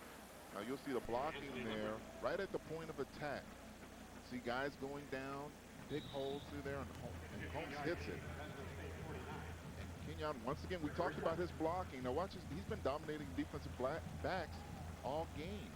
You know, he's been dominating them on the running game as well as passing. Doing a nice job there. Rambo has a solid afternoon so far. This time Combs runs to the left side of the field and found a little space, picks up 5 yards. It'll be second and 5 as we start the third quarter from Ohio Stadium. I tell you what, this Combs, when you watch him run, he's exciting to watch because it looks like, I mean, he has a lot of speed. He gets to that hole in a hurry. And the big thing for Fresno to do right now, they need to make a stop here early in this game. They can't allow them to come up and get another touchdown on the board and be down 4 touchdowns right away. They have to get a stop and get some momentum back. The Combs running back, Coach Al, Tim Spencer, says he's one of the quickest I've ever seen. Oh, he can roll. On the I-back formation, 2 receivers to the near side, and once again to Combs, and he is up close to the marker. We'll have third and short to work with. And see, that's one of the things when you're a small back sometimes, you go down with those arm tackles because you're not very big down low. And that's what looked like it tripped him up that time. Vernon Fox came in on a blitz, number 33, made a nice play and the first down.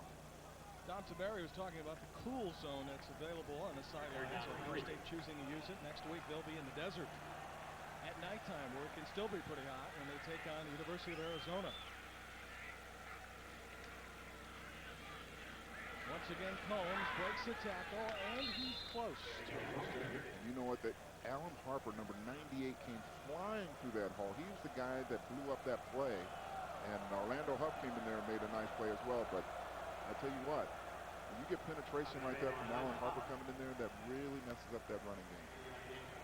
And it is 4th and less than a yard for the Ohio State running game in the first quarter. 4 cracks. It's a statement time here. Yeah, didn't make much of a statement on that series in the first quarter with 4 cracks from the one. Let's see what happens here. They got more field to work with. And maybe not much of a statement there as well. That's a stop there. I think that ball's going to be turned over. And if that's the case, consider this. 5 tries to get 1 yard, all unsuccessful if this holds up. You have to also remember, Ohio State has some injuries on the offensive front.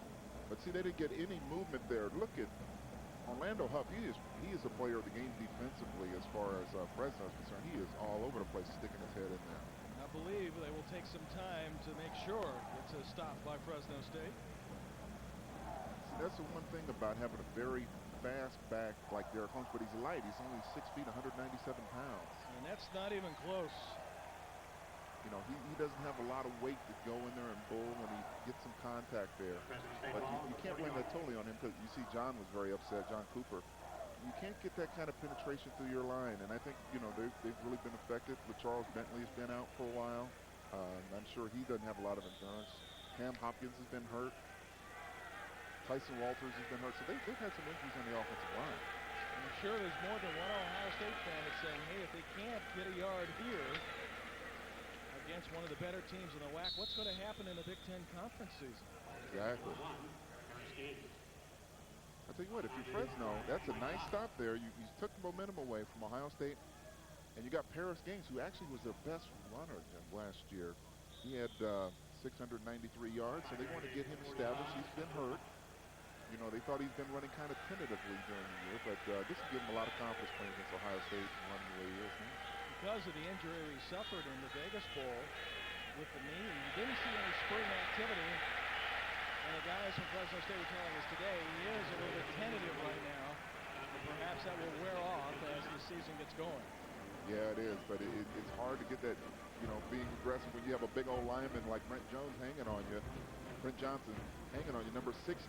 Now watch Brent. He does a great job of stringing them out. Now that's a defensive end running with a running back. Now that shows you mobility there.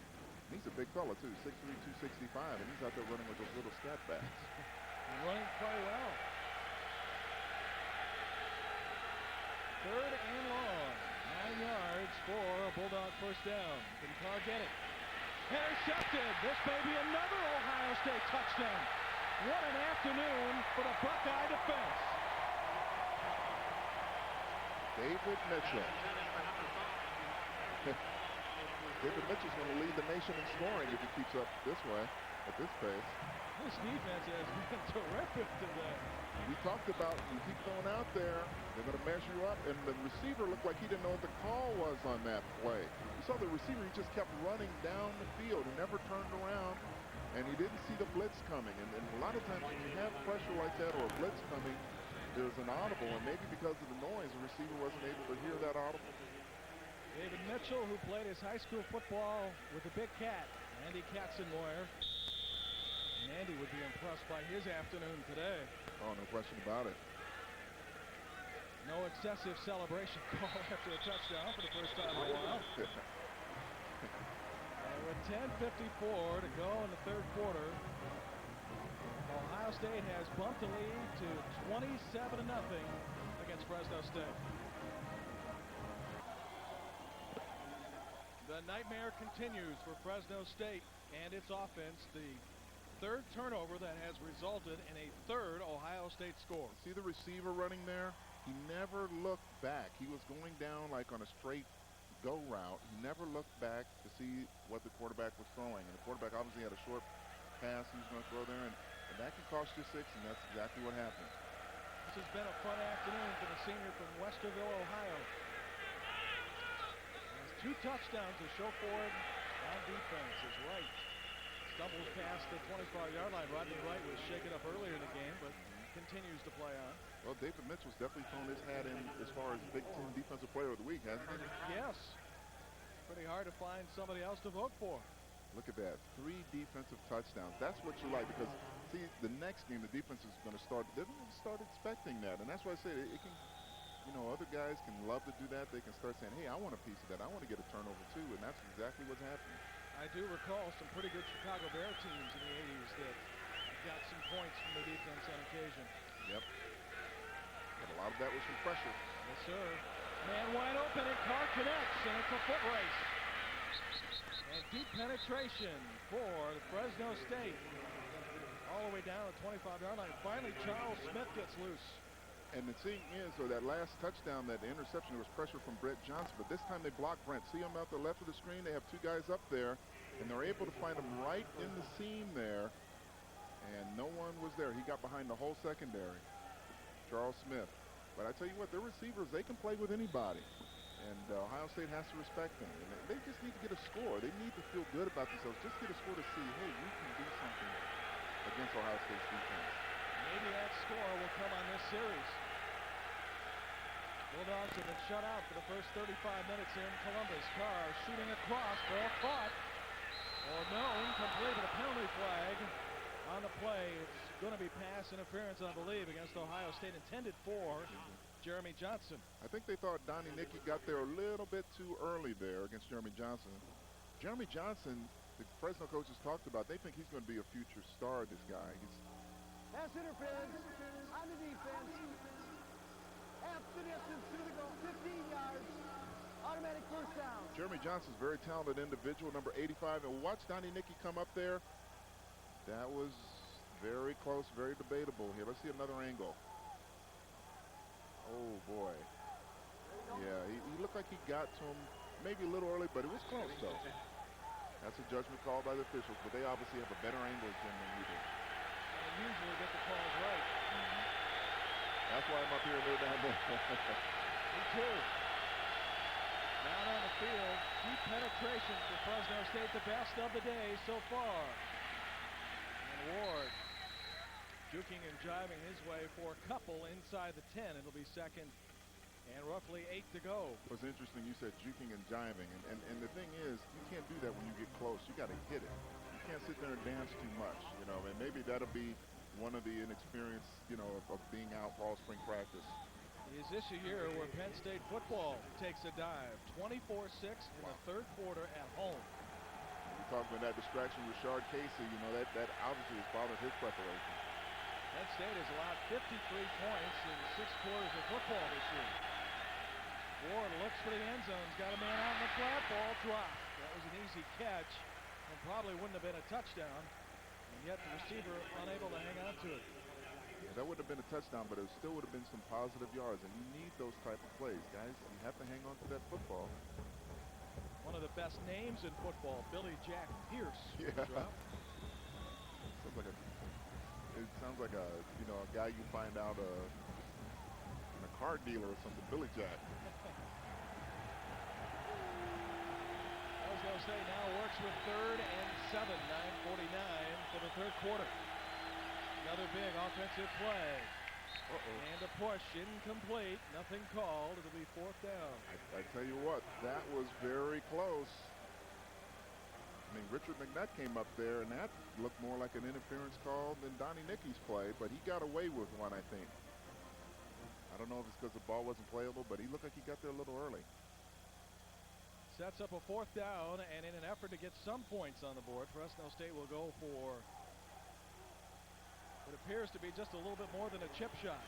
25-yard field goal. Asin Asparuha will try this one. And try to get Fresno State some points. One kick already blocked today. And that kick is good. You take them any way you can. Yes, sir. Finally, some points for Fresno State. Comes at 9:41 in the third quarter. You're watching Big Ten football from ESPN+. Harris, Dom Taveri, Jim Barber. From the Horseshoe in Columbus, Fresno State with its first points of the afternoon prepares to kick off. Rembo and Ross deep for the Buckeyes. Rambo with a catch and run inside the 20. Cuts back, a nice kickoff return up to around the 33 for Ohio State. They'll set their offense there. Ohio State still obviously has the control in this game, 27-3. You know, the things is, when you're Ohio State, you're trying to prepare yourself for the Big Ten. You're really trying to get some things done offensively, especially defensively. It seems like they have things together, but offensively they're struggling. And you're also trying to get an impressive win. I mean, all winter long and spring long, people had a chance on talk radio to dissect the Buckeyes, and this is a tough time. It's a tough time when you're 12-1 and lose a chance at a national championship. Imagine what it was like to be here after a 6-6 year. Well, you know, Woody Hayes really started that. I mean, you look back from years and years ago, and I remember growing up as a kid watching Ohio State always up there for the run for the national championship, and things have not changed. There's a tremendous demand for that here. They don't accept anything outside of a national championship here. And while one game does not make the 2000 season for Ohio State, this is an impressive start. Offensively, a struggle with a running game. Defensively, just some spectacular plays. Steve Balisari will use the timeout here with 9:25 to go for the third quarter. And we'll break with the junior quarterback. You're watching Big Ten football from ESPN+. 27-3 are the numbers that matter for this game this afternoon, but the one number that mattered for a long time back in the 70s, two-time Heisman Trophy winner Archie Griffin. Boy, you remember, have a lot of fond memories of him. Great Buckeye teams from the 70s under Woody Hayes, and Archie still very active here at Ohio State University. Just a real neat guy to speak with and get a chance to share what's going on with Ohio State football. You know, that's one of the things I've heard, you know, about Archie Griffin is that he's one of the greatest guys to talk to. He's a greater human being than he is a football player, and that's the thing you want to be remembered for. And he just seems to be a very classy guy and a great representative for Ohio State University. Got some bloodlines on his football field from that family. Young Adrian.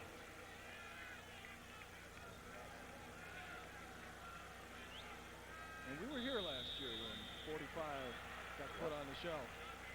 And now you see a lot of sloppiness by the Ohio State offense here. With the weather and the score, keeping focus may be a bit difficult. Exactly right. Prior to the snap, false start on the offense, 5 yards, still third down. And it's not as if you take the running game from Ohio State and say, hey, you know, you could take the rest of the afternoon off. It has had its problems today, although Combs has put together a good afternoon. Short yardage situations have really blown up for the Bucks. Yep. Have to keep that concentration, have a sense of urgency about it. Play action for Steve Balisari, who gets out of trouble and eludes one defender and jumps up to the 40. Boy, that guy gets me nervous if I'm looking at from the Ohio State side, the way he comes out and those legs are flipping up in the air all the time. And, you don't want to get a guy hurt like that who's so important to your team, but that's part of his game, and that's kind of one of those things you have to play, and hopefully he stays healthy for you. Yes. Because of the young quarterbacks behind him, very important that he stays healthy. And we told you earlier that coaches aren't concerned when he tucks the football underneath and runs, and yet that's a free opportunity for the defense to take a whack. I tell you what, these things kind of kid, you're gonna have to tear his leg off to keep him out playing, but he is tough as they come. DJ Sander with a punt, and the ball is taken inside the Fresno State 25. We have 8:28 for the third quarter. And a long afternoon for the school from Central California. It started off well. Made a goal line stand, stopping Ohio State 4 times at the 1-yard line late in the first quarter. But then after that, fumble led to a score and 2 other defensive touchdowns. Lit up the Ohio State board. Isn't it amazing what they could do with these digital things now? Here you have this giant scoreboard. It looks like a giant version of one of those little television screens you find in these new cars now, but it's a giant version of it. Well, I wasn't talented enough to play football, but if I was and I put together a highlight here, I'd be staring up at that board pretty quickly. Not much of a gain there, if any at all. Probably a loss. Marquez Davis, the ball carrier. And Clements again. That's why that guy will probably be an All-American cornerback this year, Nate Clements. I mean, he comes up, not only does he cover a guy like a blanket, but he comes up and forces a run like a linebacker. He hits you. Look at those guns on his arms. Look at those arms. Until he's been in the weight room. Well, think of all their secondary people. Springs, Howard, Moore, Winfield, Ahmad Plummer. Go on and on. And now Clements.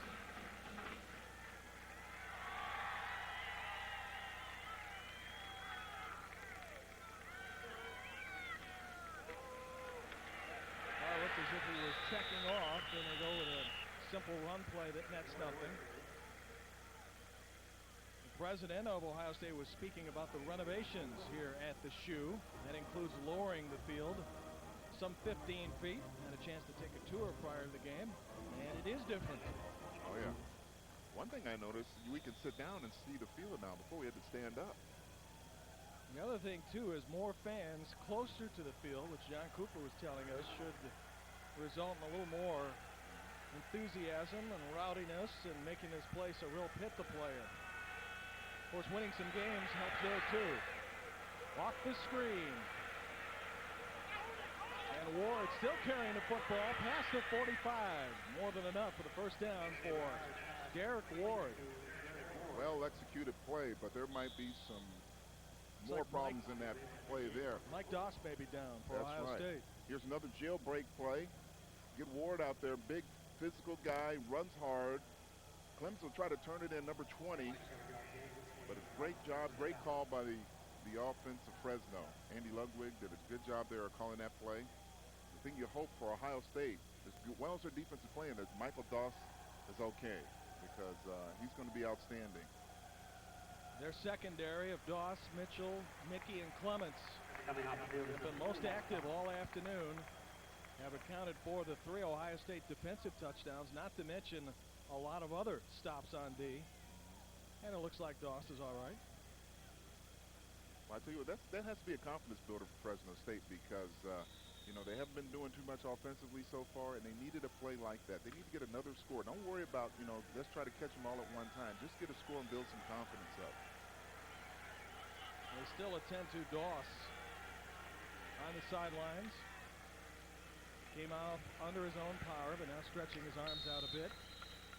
6:35 to go in the third quarter. Ohio State leading by 24, 27-3.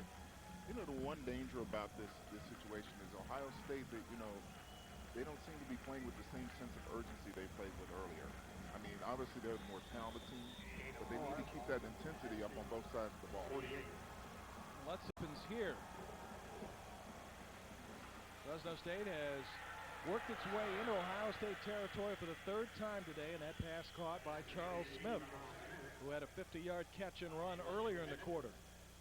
I tell you what, Fresno's not afraid at you. They'll go right back at you. Even if you intercept it for a touchdown, they're going to make those throws. Hard kind of throws off his back foot there, but makes a nice bullet throw there to Smith. And they'd be wise to keep their hands on Charles Smith. He's got great explosion after the catch. He'll be terrorizing the WAC this year. A little screen out in the flat. And a modest gain down to the Ohio State 38. No sense of urgency for Fresno State. Getting a touchdown would be nice enough at this point after having gone this game without a score. They've had some chances. Well, the thing is, I mean, this game could be a lot worse than it is, but they have a good defense that have made some good, tough goal line shots. It was the mistakes of this offense that resulted in 18 Ohio State points. Another dangerous pass out the flat. And guess who's there to make sure the receiver goes nowhere? Nate Clements. Clements is in position to get a pick, too. Yeah, he is. He's got a lot of tackles today. He's probably going to have a couple, at least a dozen after this game. See, that ball hung out there. Oh, it looked like someone got a hand on the ball. See, that's very dangerous on both sides of the field, because if Clements missed that tackle, Wright's going for a touchdown, but at the same time, if he times it right, it's going to be 6 the other way. Clements, a junior, sets up defensively as Carr goes to work on 3rd down. They'll keep it on the ground, and Paris Gaines will not get the first down. What I would imagine, being down 27-3, 4:28 in the third. This is 4-down territory, especially with a young kicking game, new kicker. And you need touchdowns. You're trailing by 3 scores and some 2-point conversions. So Fresno State does the practical thing here on 4th down and needing 3 yards to go for the first down. This crowd tries to work against the Dogs. Nice safe pass on the flat, broke it up. And the ball goes over to Ohio State.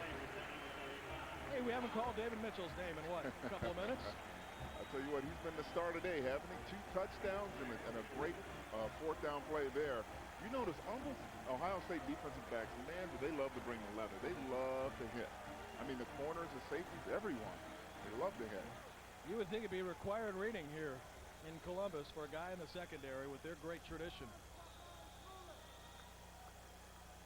So as the afternoon moves on and no one has left Ohio Stadium, Buckeyes go back on offense with an even 4 minutes for the third quarter.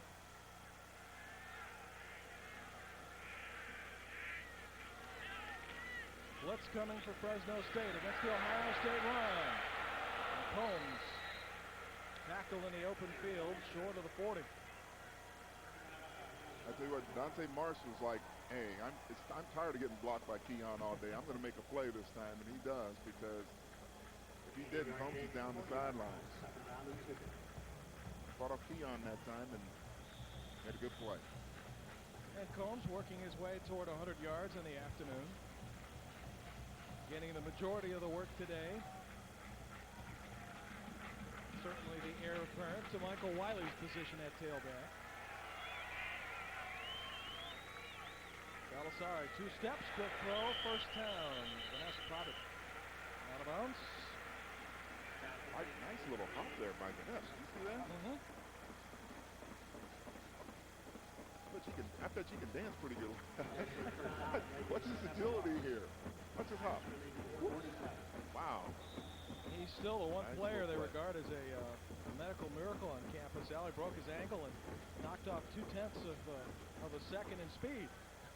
Maybe it loosened his ankle up a little bit. We're still trying to figure that one out.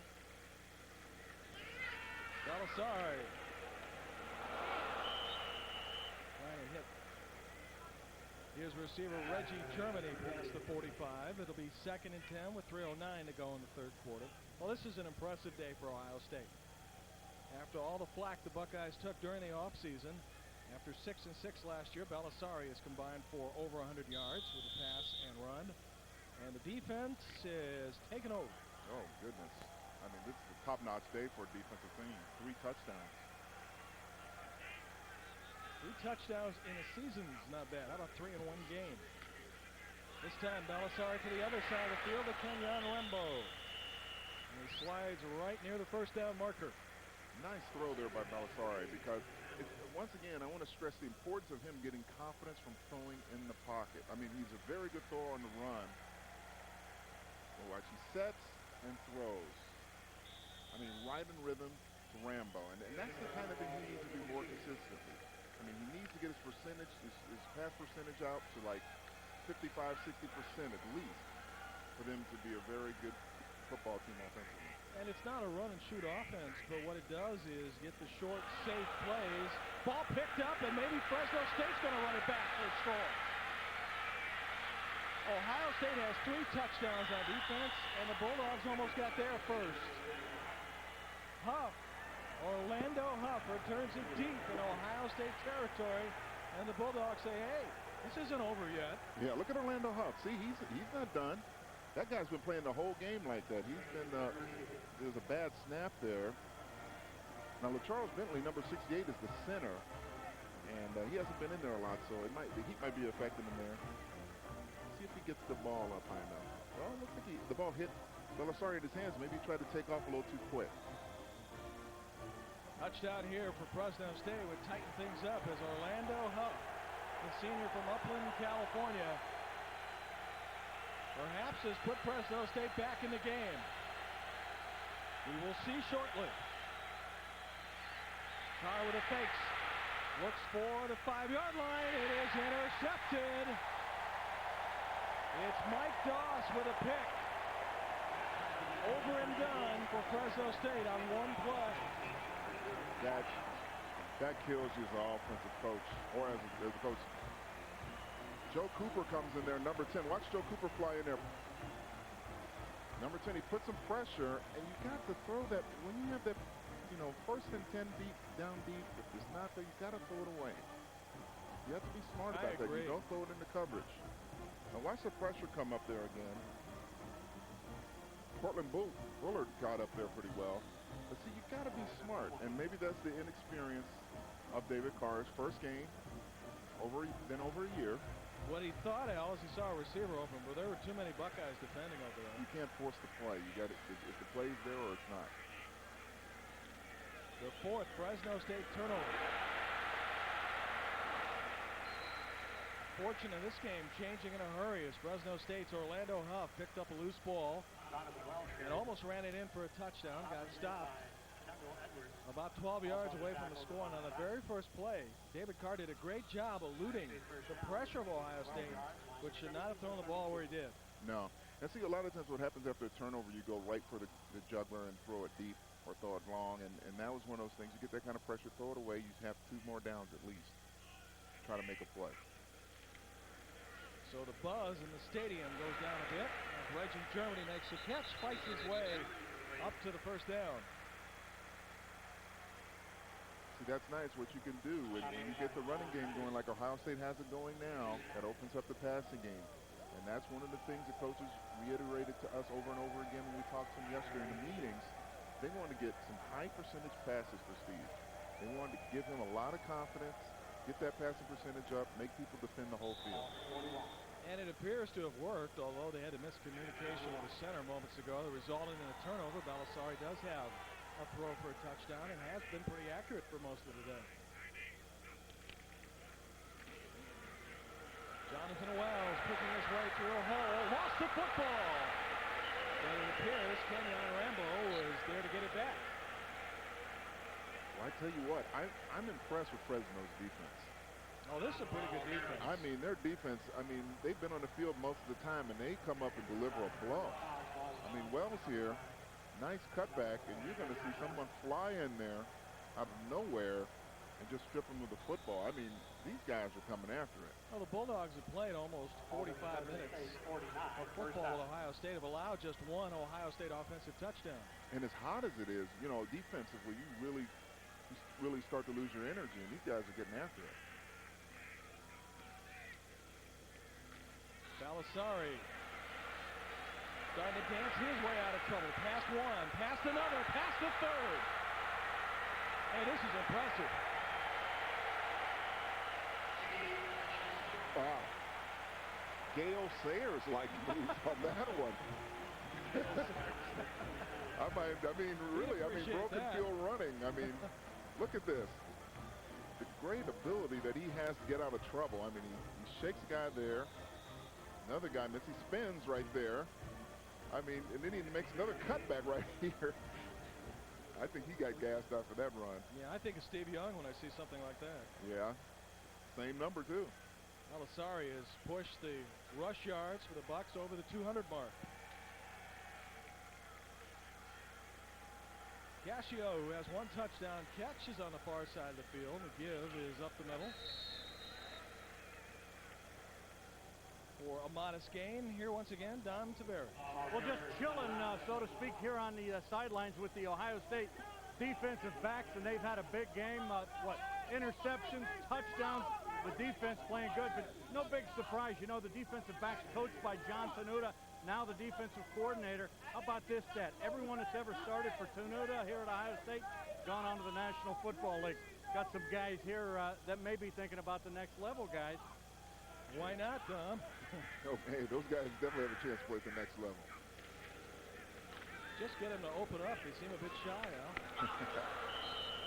Speaking of shy. And that one nearly picked off. We have had turnovers and turnover opportunities here in the 3rd quarter. Play on both sides a little sloppy. Well, you know, that's what happens. You start feeling good and make that play. You're trying to put them away for good, and almost interception there by Marcellus Armstrong. Here at Ohio Stadium, Ohio State has a 27-3 lead. Dom Taveri makes a good point. I mean, Ohio State's NFL experience comes from a lot of the Buckeye secondary, and who knows what the future holds for some of these guys. And they're so very well coached. I mean, all those guys can tackle. A lot of times you find good cover corners, but you don't find guys that come up and force. And then you have some guys that can play the run pretty well, but they're not very good in coverage. I mean, these guys, it seems like the Ohio State secondary traditionally has guys that can do both. John Tenuta, who takes over as the defensive coordinator for the Bucs, was telling us, he said these guys study a lot of film and take a lot of pride in their game, and that makes it easier to coach. Third quarter is winding down, and we will take a break. Big Ten football from ESPN+. Play resumes again. Ohio State continuing to move the football as the third quarter is coming to a close. Sorry, slipping around there a bit. I don't know if he's getting cramps. They got to keep an eye on him. I mean, they have the game under control. Time has expired, and we will go away again. But we'll be back with quarter number 4 from Columbus. Ohio State up by 24. The Ohio State Buckeyes have points in each quarter, 3 of the 4 touchdowns by way of their defense. But right now, the concern on offense, Al, with quarterback Steve Belisari. You know, he's doing a lot of running today, a lot of cutting back across the field. He's taking some really big hits, you know, flipping over, doing cartwheels and things like that with some hits. And that heat might be, you know, taking its toll on him. He's done a lot of running today. Looks like they may be applying some tape shortly as they work to get him a bit undressed. So Belisari with a moment on the sidelines. Ohio State sneaking for the first down as they go with Krenzel, the freshman quarterback, in his second play from scrimmage today. Well, that's a big concern if you're Ohio State. You just want to make sure that you can come out of this. You have control of the game. I mean, the game still is not over. I mean, you still got 15 minutes left, but you have good control of the game. You're at home. You just want to make sure you don't get your starting quarterback knocked out early.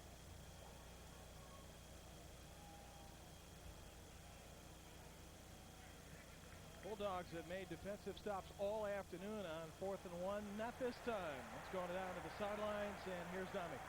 All right, guys, the prognosis on Steve Belisari, a bruised hip on the left hip. They are icing it up. They have it right now wrapped up, and he is done for the day. Once again, a bruised left hip. He's had a very active afternoon, Dami. Now he'll have a chance to rest out the 4th, get healed up, and head to Arizona next week.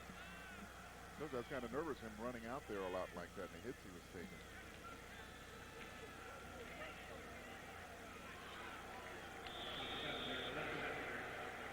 Well, you know, right now, I mean, if you're Fresno State, you've got to look at this constructively. The defense is fighting the whole time. It's a very hot day. Their offense hasn't given you any reason for hope at this point. But I'm impressed with their defense. They're not laying down. They're not giving up. They obviously are in very good condition because most defenses are wilted at this point. And most of the scores, 3 scores, have been defensive touchdowns. Other than that, they're playing, their offense not too bad, playing Ohio State's offense. And for Fresno State, Al, this is just one game. The rest of the season still lies ahead. Next week, they're in the Rose Bowl against UCLA. Krenzel cranks it up. Oh, and incomplete. Intended for Jeremy Johnson. Is that Provitt? Excuse me, Vanessa Provitt. Wasn't a bad throw there by young Craig. Just a freshman.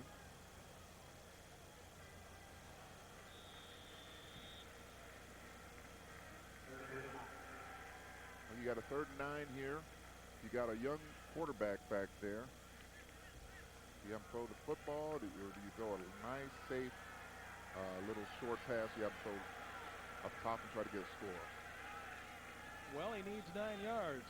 Fresno State looking to come with a blitz against the youthful quarterback, and they wrap him up for a loss of a couple. And there's going to be a late hit tacked onto this one for the Bulldogs.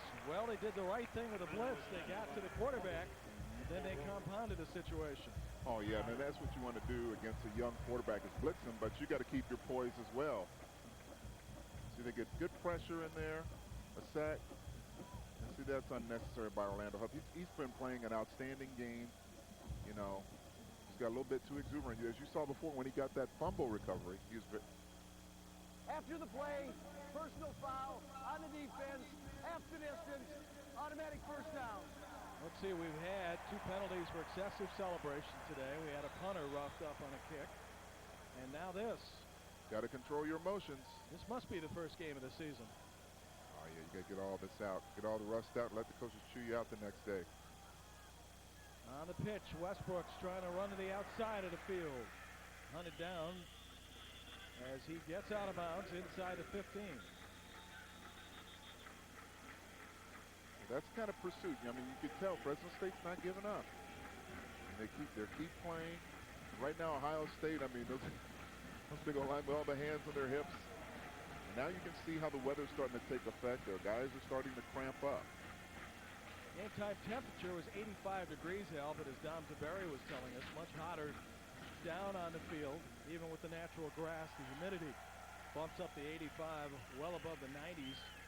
Maybe close to 100 in heat index, and that Hills team could be wearing down right now. Of course, the Buckeyes have had their own series of injuries as well.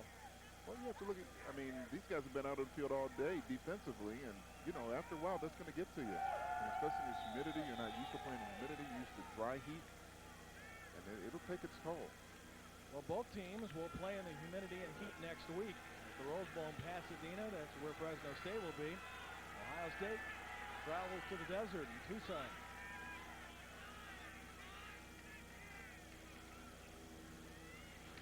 Second man through, nice hole, close to the end zone. They really like this Westbrooks kid. He's a big back. He has 4.4 speed, but the thing I like about him, he keeps his shoulders low. Now watch how he comes through with his shoulders.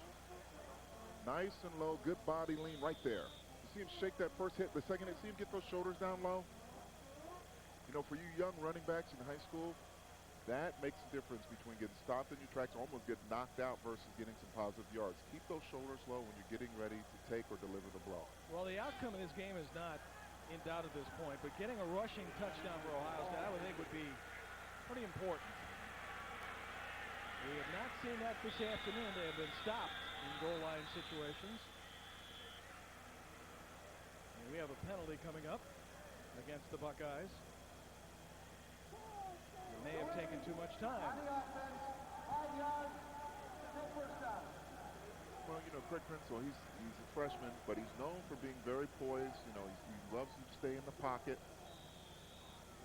You know, he's not going to make too many mistakes, but again, he's young and he's learning the game out here in front of 90+ thousand people. Penalties continue to add up for Ohio State. 8 for the day for 79 yards.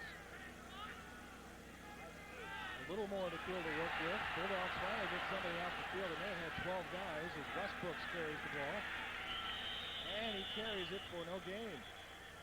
I'll tell you what, I'm very impressed with Orlando Huff. I mean, obviously he made a boneheaded play a couple plays ago, but I tell you what, he's been challenging and playing these guys the whole time.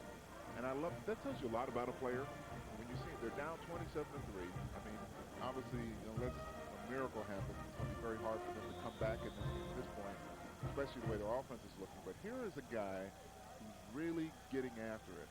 I mean, he's emotional, he's fired up, he's hitting guys hard, he's challenging people at Ohio State, and I love that kind of play. Well, you can see why he's a force in the WAC. Oh, yeah. He's scary to go up against if you're an offensive player. Tressel looks for the end zone. Tressel is going to be sacked. And there he is. On cue, Al. There he is. I'm telling you, this guy, I mean, if he keeps playing the way he's playing, he's going to be on not only all WAC, he's going to be All-American by the end of this year. I mean, that tells you a lot. I mean, watch this guy. They're down 27-3. He comes back. He comes from a blitz. And he just makes plays. He doesn't make any excuses. He comes out there emotionally. It's hot out there. He can sit there and complain like a lot of guys would say, and like, why isn't the offense scoring? But he's playing. He's challenging. Going to be a fun player to watch this year. And again, Bulldogs have some tough competition the next couple of weeks in UCLA and Cal. Tressel off play action. Looks to Rambo. Oh, nice catch. What a terrific catch down the 2-yard line by Kenyon Rambo. Poor Tyree Sams has been victimized twice today. You know, first at it out and up, and now in a great catch. Nice pocket play by the freshman there. Tressel. Rambo, that's why he'll get consideration for All-American and wide receiver this year. And to the delight of 95,000 and change now, Ohio State will go for it on 4th and 2. Yep. And I think I'm going to try to run it in if I'm Ohio State. And we're going to have a timeout used here by Fresno State. Nobody was out there to pick up Kenyon Rambo. He's tough enough to cover one-on-one. Yeah, no question. He'll be by himself. This is Big Ten football from ESPN+.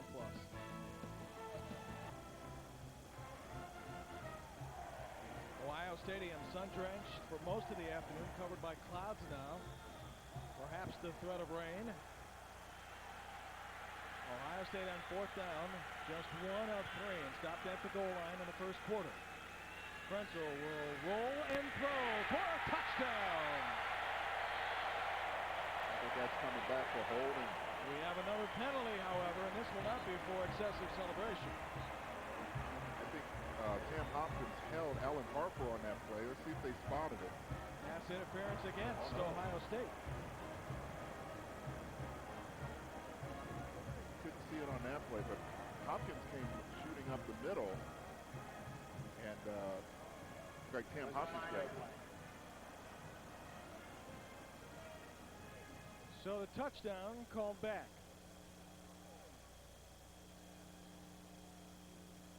Interference on the offense. 15 yards from the previous spot. Repeat 4th down. So for a great moment for freshman quarterback Craig Tressel, that moment negated. Oh, the pick play. See, right there is a pick play. See, that's usually when you see a guy that much wide open, what they do is they try to run a receiver and kind of scrape the defensive back off him, but you have to be a little more subtle than he was on that play, and that's what they call him. So because of that, Dan Stoltz will line up for a field goal of 34 yards.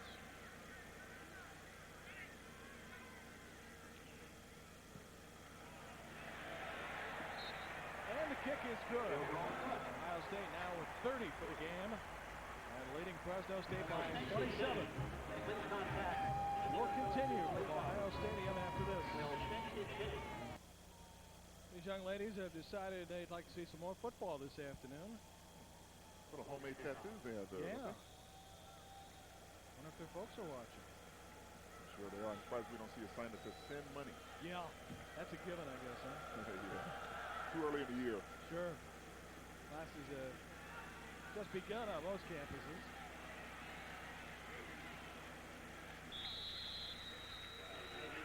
Rodney Wright, who's been on kickoff returns and other things today, brings the ball up to the Fresno State 25. Last scoring drive resulted in Dan Stoltz's 41st career field goal, and that's second in the all-time field goal list here at Ohio State. You know, if you're Ohio State, I mean, you don't want your quarterback to go out with an injury, but it's kind of good that Tressel gets in there and gets some playing time. And you have a whole quarter to do that. That is unless they sub him, of course. And the heat is getting to some brains out there, the offensive line. Yes. Henry Fleming jumped off sides there to concentrate. Full start on the offense. 5 yards. Still 1st down. 1st and 15 now for Fresno State. John Cooper would prefer better execution at the moment. You see him going a go route here. You have nothing to lose at this point. Sure. Air it out.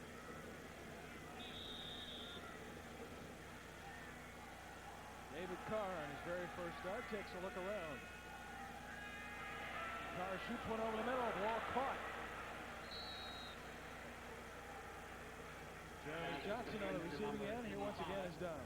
You know, guys, for much of this game, it's been like a sauna down here on the field. Temperature, though, has dropped drastically. Look behind me, you can see some of the dark clouds rolling in, actually feeling some raindrops. quite comfortable down here right now. It feels good. Too bad the whole game went. The only problem is, fellas, I didn't bring my rain suit. It's not comfortable up here, Dom. It's still hot. The temperature hasn't went down up in this box. And Dom's got the toughest gig today, that's for sure, along with our camera people. That pickup is close to the first down. Dom's very well known in the Columbus area, popular sportscaster. Saw the Buckeyes struggle last year to 6 wins and 6 losses. I would assume people around here make plans for a bowl game just like they do planning to go to work. Yep. Conventional week. Well, you get spoiled. You know, you're used to going and competing for national championships every year, and also you go 6 and 6. That's a good wake-up call for you. Carr is still throwing to his receivers as Mitchell makes the tackle. Davis makes the catch. Another Fresno State first down. The numbers for the game, Al, will be pretty even in terms of yardage for both teams. The game is one-sided, and that has to do with big plays. Yeah, I tell you what, we have the lightning in the background here. That's why you heard the roar from the crowd. Officials will keep their eyes on that. Virginia Tech was lit up by that last week, and the game was postponed. Nate Clements comes in with a pop, and he'll also get flagged. Boy, every flag in the stadium went on that play.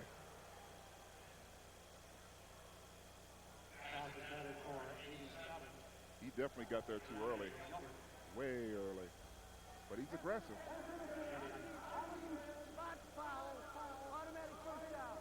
Ohio State's penalty yardage is reaching 100. Yeah, they are, but they're playing aggressive. I know Nate has to be wondering, say, man, these guys don't respect me? Don't they know who I am? But they keep coming after him. Sure.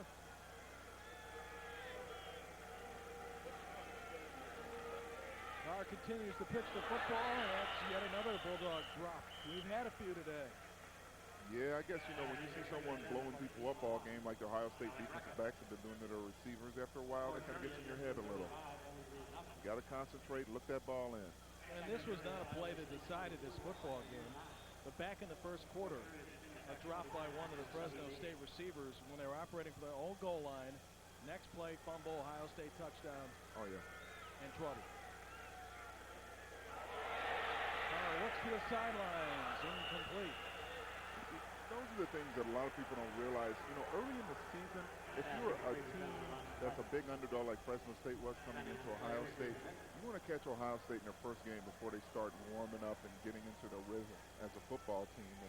And you have your opportunities and your chances, but you got to play a perfect game. And obviously they have not by the turnovers. They've given up 3 touchdowns defensively. We'll check in with Dom Taveri in a moment. In the meantime, play continues. 3rd and 10 for Fresno State. Still without a touchdown this afternoon. Let's see if Carr can change that. It's got a man wide open and another drop.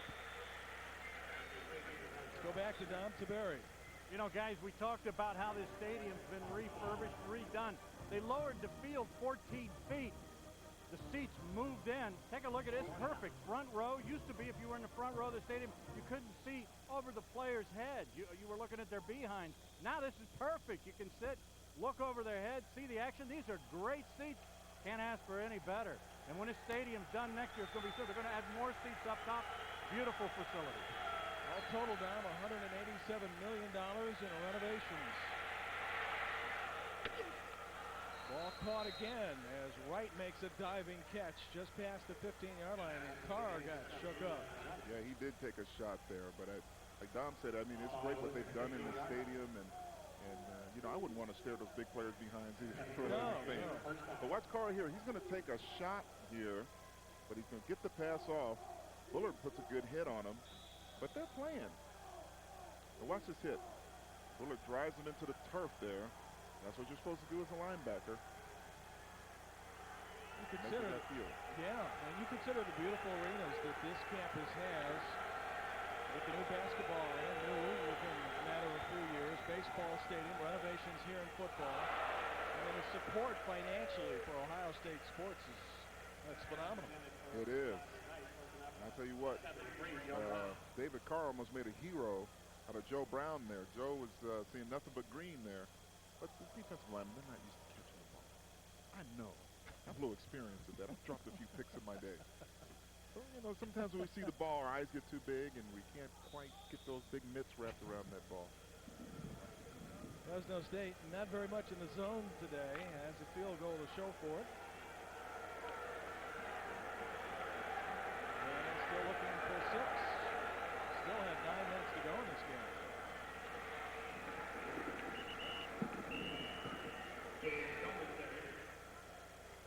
Second carry of the afternoon for James Tillman. Well, you know, this is a good time. This is a time when you find out what guys are made of, and I'm looking, you know, from both sides of the field. You know, from John Cooper's side, you look and say, okay, guys, you have the game in control. Are you still going to play? Are you just going to kind of back off and do a bend don't break kind of thing? And on Fresno's side, are you still going to be aggressive, or are you going to quit because you're down? And for Ohio State, stopping a touchdown here. A nice field goal to wrap up this game. Wright makes the catch, but wasn't for much of a gain.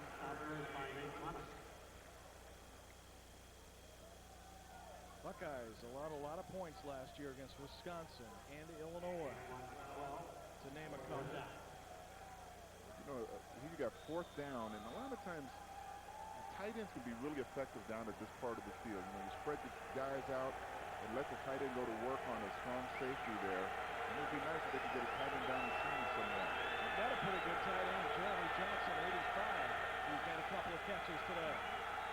4th and long. Carr looks for the first down. Wow. And I'm not sure why that was the option, because Wright wasn't even close. You know, as well as their defensive backs have been tackling, and I mean, they've been doing it the whole game on those hitches and screens. I tell you, Mr. Clemens must have about 15 tackles today. I mean, he is just, they're throwing at him over and over again, and he's just brutalizing those receivers when they catch the ball. Number 20 has had a full afternoon's work. 5'11", 190 pounds of dynamite today. Beautiful look at Ohio Stadium and the brand new scoreboard, which has been lit up a few times by the defense of all groups today. If you went away for a while, quarterback Steve Belisari is on the bench, nursing a bruise, and Craig Krenzel, redshirt freshman quarterback, running the show the rest of the way. Craig's doing a good job, too. I mean, has good control of the offense, and this is good for him to come out here and get some plays under his belt, because you never know. I mean, there could be a situation during the regular season. It's a big game, and if Belisari gets most of the plays and he suddenly comes into the big game, he's not going to be ready. So this is a good opportunity for him to get some experience under his belt. Absolutely. In fact, he'll have a whole quarter that he'll have operated with by the time this one ends. This penalty against Ohio State. 2 things that stick out, even in an impressive win that the Buckeyes will register: being stopped at the goal line and on 4th and short many times, and all the penalties. Yeah. Well, you know, the first game, you have to remember, it is the first game, and you're going to get a lot of sloppiness in the first game, and it's something that you never accept as a coach, but you also understand that it probably will happen. I mean, if you look at the other offenses around the country, you know, they're not running on all cylinders normally, too, on their first game. So it's good that they had the defense come in, step up for them, and make some plays. One of the groups not running on any cylinders so far is Penn State. Held to 5 points against Southern Cal in the Kickoff Classic, and today, last check, down 24-6 to Toledo, who apparently has a pretty good team out of the Mid-American Conference. Yeah, I'll tell you what, Penn State has a long year if they're letting Toledo handle them like this. You know, because normally you'd never see something like this, but they don't have that running game. I mean, they don't have the running back that Penn State's used to. You know, they don't have the the great runners of the past, and they're going to struggle until they find a running back that can carry the load for them offensively. You were telling me last night you thought they struggled in the run game last year, even though they exploded to a 9-0 start, and Joe Paterno needs 7 wins to top the Bear for all-time victories, and from early indications, that's not going to be easy. Well, if you go down 0-2 like he's about to go down, and then you have all these away games. I think they have away game in Michigan, don't they, in Wisconsin? They'll play here at the Shoe in a few weeks. Oh, boy. It'll be tough for Joe to get 7. And I would imagine most of the Big Ten will not lose any sleep over it, because Penn State has been dominant. Yep, it's a tough world, this football world.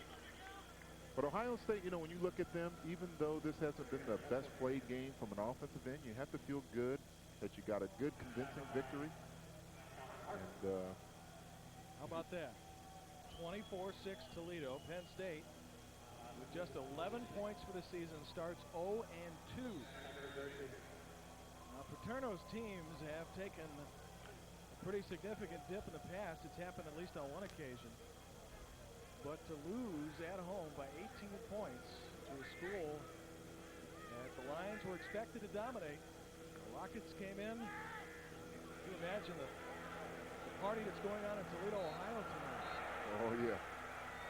And you talk about a recruiting thing. I mean, and I think that's what Fresno wanted to accomplish here. If they could somehow get a victory out, it would help their credibility tremendously among the high school athletes around the country. And you can get the better athletes like the Ohio States and the Florida States and the Nebraskas and Alabamas have gotten for years. Congratulations to the Rockets, who start their 2000 season with a bang, beating Penn State 24-6. So perhaps the balance of power in the conference of the Big Ten will change a bit this year. Well, Wisconsin has a mountain to climb with all the players that got suspended this couple of days ago. Badgers will be affected in their first 3 games before they get a full squad back. 5:19 left in this game. Ohio State leading by 27-30-3.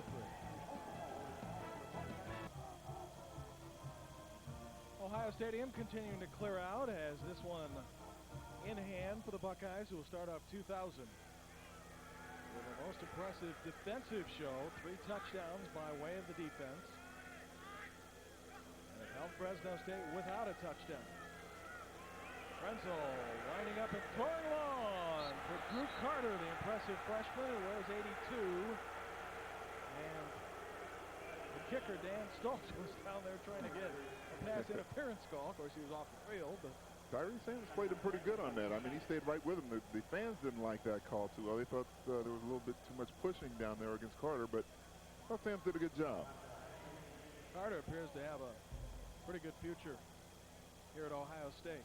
Well, there was another receiver by the name of Carter that had a very good and is having a Hall of Fame career now in the National Football League, Chris Carter, yes, who was a teammate of mine at Philadelphia. You know, he struggled at first at Philadelphia. He had some personal problems he had to work through, and he still was, you know, it's so funny when Buddy came out with that thing, he couldn't catch, you know, all he can do is catch touchdowns. I mean, that was true. I mean, we used to throw the alley-oop to him all the time, and made some great plays. This is a bomb by BJ, covered at the 20. You know, you think about the guys, you know, we talked about Archie Griffin, Chris Carter. You're talking about great quality human beings that represent Ohio State University, and I think that's a great statement for the university as well as people. You know, the things that they've done, the things that they've overcome, like in Chris's case. And, they've had some fine athletes to come out of this school.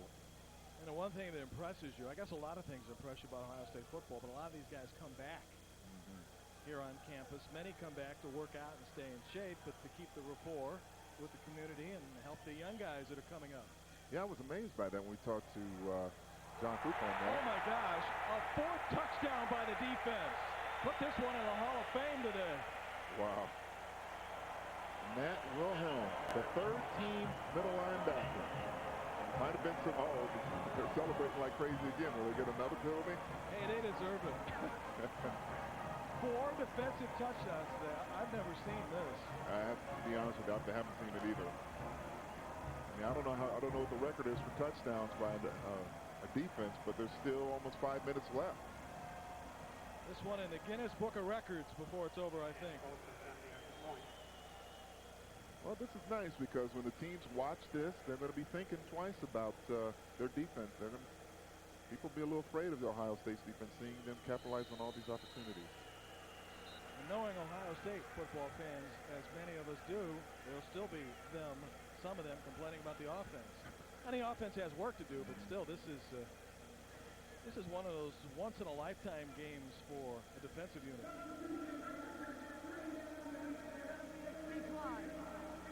Well, you you know, if you're Ohio State, if you're looking for national championship, they're gonna have a right to say something about the offense, and I'm sure John Cooper will as well. But like you said, this is the defense's day, and they should revel in that and what the defense has done. 2 picks for touchdowns for the Ohio State defense and 2 fumbles that have resulted in touchdowns. So the Buckeyes and John Cooper with an afternoon to remember. We still have 5 minutes to go. John's still coaching. Sure. Now see, this is an inexperienced quarterback. You know, you can't make these type of plays, and he'll learn from this. I mean, this is his first game, and for Fresno fans, you got to give him a chance to learn that. But Matt Wilhelm, I tell you what, this guy's eyes must have got so big when he saw this pass coming out of here. Speaking of his eyes, look at him right here. He's eyeing that up all the way, and he's probably saying, I can't believe he's going to throw that to me. He can't. Oh, my goodness, I have the ball. And now he looks pretty, trotting into the end zone. No one diving at his feet or anything. Oh, that feels great. You know, your defensive player getting in the end zone. We don't get that opportunity too often, you know. You're reading this graphic and you're saying to yourself, how can this be? But if you watch this football game, you have seen one of those extraordinary afternoons from a defense in which they have supplied almost all the points. And, you know, if people saw this score, you know, coming across the ticker, they would think that Fresno's defense got dominated, and that really hasn't been the case. Their defense hasn't played that bad. Fresno State's defense has given up 1 touchdown pass and a field goal. That's it. And this one, with more flags, will drag on a little longer. I'll tell you what, you could tell Pat Hill's done a good job with those guys because they just keep playing. They just keep coming. They don't give up. You know, that's a good sign. That is a very good sign. That tells you a lot about a character of a team. Obviously, they have a very inexperienced quarterback that's hurt them today. Obviously, not intentionally. After the play, dead ball personal foul on the receiving team. Half the distance, first down. Little frustration foul there. And medical attention. There's a man that had a good game today. Yes, he did. Brent Johnson was all over the field today. A lot of pressure, good contain. He's probably just gassed. Not a bad defensive front four for Ohio State. Johnson, Collins, Pickett, and Rodney Bailey, who have put some pressure on Fresno's quarterbacks today. And the secondary of Ohio State and linebacker Matt Wilhelm with an afternoon worth remembering. Wilhelm was called a super sleeper when he was back in his high school days. One of those guys that may matter somewhere down the line in college. And that can't but help his confidence. I mean, here you are, a backup outside linebacker, and all of a sudden the first, you know, when the fall starts, and all of a sudden here you are, the first game you're starting middle linebacker. Now obviously Jason Ott will be coming back in 3 or 4 weeks, but if he keeps performing like this, Matt Wilhelm, you know, he might stay there. Getting some wonderful game experience and a jump on the 2000 season.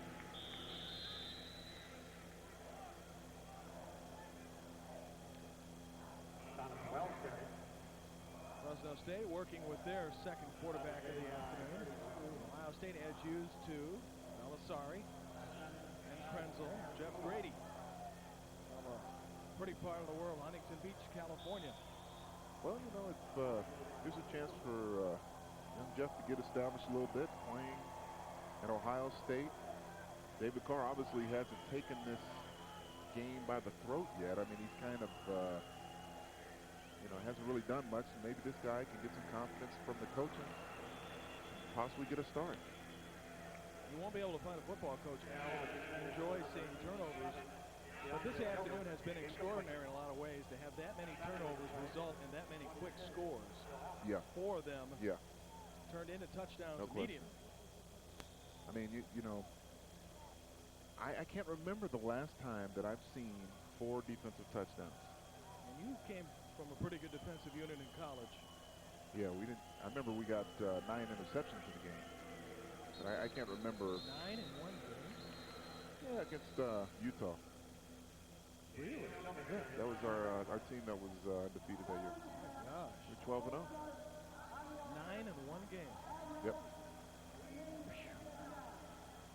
You know, Arizona State, you know, you got to realize the guys we had on that team, you know, I got an interception that game, and I couldn't even catch, and I got an interception. So I don't know if that tells you anything You're about the quarterback. Defensive guys with bad hands, huh?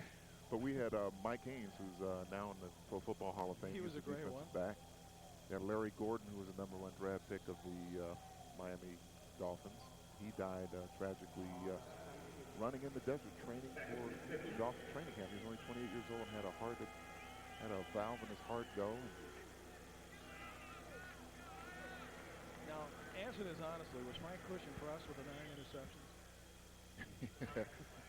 You know, knowing Frankie was said, oh, that's not bad, but we need to do better. And I mean, he always was, you know, all the great coaches, if you think about all the great coaches, they're never satisfied. They're always coaching. And I remember doing a Penn State game last year, and Penn State was dominating the team. I think they had like 70 points, and Joe was chewing people out on the sidelines and things. You saw John Cooper down there chewing a guy out. And, you know, 15 yards, automatic first down. And many times coaches are coaching for games in the future. They don't want mistakes to be able to pop up in games that really matter or outcomes that are going to be difficult to exactly. They're always coaching because they know they're thinking for the next game. They don't want guys to get lazy, and because you have that tendency to say, hey, the game's over, and you don't have the same concentration. Both of these teams, Al, are going to find a little bit about the Pac-10. We already know USC was dominant against Penn State, but next week Fresno State goes to UCLA and Ohio State goes to Arizona, and both schools had rough years last year. You know what? UCLA supposedly had their offense. You know, as we take a look at their schedule here, UCLA is a tough team. Ohio State has a long trip out to Tucson, then back home to face Miami of Ohio. Yep. And we'll see by the 23rd if Penn State is going to show any sign of life. It has not happened yet. It'll be interesting to see how Arizona approaches Ohio State, because Arizona got embarrassed last year at Penn State. And, you know, they have a lot to prove. And if they can come out, because there's going to be some eyes on them, you know, because Ohio State's going to come out there and people are going to look at the score and they're going to say, hey, Ohio State 37-3, Ohio State must be back. So there's going to be some attention paid. And the Pac-10 has a long ways to go. I don't think they've come out of the doldrums yet. They need to step it up as a conference. Things have really changed in the Pac-10. Last year was a year where they were wondering if anybody was going to have an impressive record out of there. Well, I think, you know, the thing like in the Big Ten has been a strong conference the past few years. Remember in the 70s and the 60s, it was the Big Two, Michigan and Ohio State. Now you have Wisconsin and all these other teams coming up. Drew Brees trying to make his march L to the Heisman, off to a good start in West Lafayette. Again, what would appear to be a shocker, but Toledo has a fine team. Penn State is going to take some hits this year, already have. You know, I think one of the big things that the Big Ten has done is that they've taken an approach to throw the football. They've gotten out of that 3 yards in the cloud of dust mentality. They're throwing the ball now. They're getting better athletes. Nebraska has Notre Dame later in the season. Irish are trailing in South Bend today by a field goal in the third quarter. No problems today for West Virginia. Iowa State from behind, now leading 22-9. You and I will see Iowa State and Iowa. Well, let's see if this one's picked up and run back. Everybody looked too tired to go for the football in that one. Did you notice that? I mean, the players are sitting there looking, and, you know, but you have to wonder, you know, did his arm go forward, a forward motion on that? But it looked like everybody kind of froze and looked at the ball. You didn't see anyone swarming, but it is hot out there. Yeah, it's live ball, too. Somebody could have picked it up and run. Let's see if he's with a forward conditioned to motion. seeing that happen. Looked like he had a forward motion, but did it drop out fast enough? Obviously, the officials thought it was a fumble. This one headed to a conclusion in a little more than a minute. Wow. Fresno State still pitching and catching, trying to get a touchdown. Back to the board we go, where in Colorado Springs today, the Air Force Academy has rolled up a 27-0 lead. Virginia Tech didn't play last week because of the lightning. Lightning struck today, in a matter of speech. I think Mr. Vick had involved in a little bit of touchdown too. Oh, he was awesome in that game last year, wasn't he?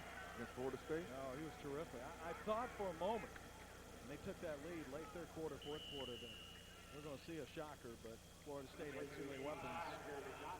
You know, I've seen some fast quarterbacks in my day. I mean, I played against Steve Young. I played with Randall Cunningham. I've never seen a quarterback run that fast before. I mean, it was incredible. I guess they said the guy runs like a 4.29, and I mean, he could throw the ball a mile. I mean, he's just a phenomenal athlete. Maybe what the new quarterback will be in this century. 3 people in the secondary converging, a personal foul. Or rather, a personal foul pass interference coming up on Ohio State. That'll keep this drive alive with 18 ticks to go.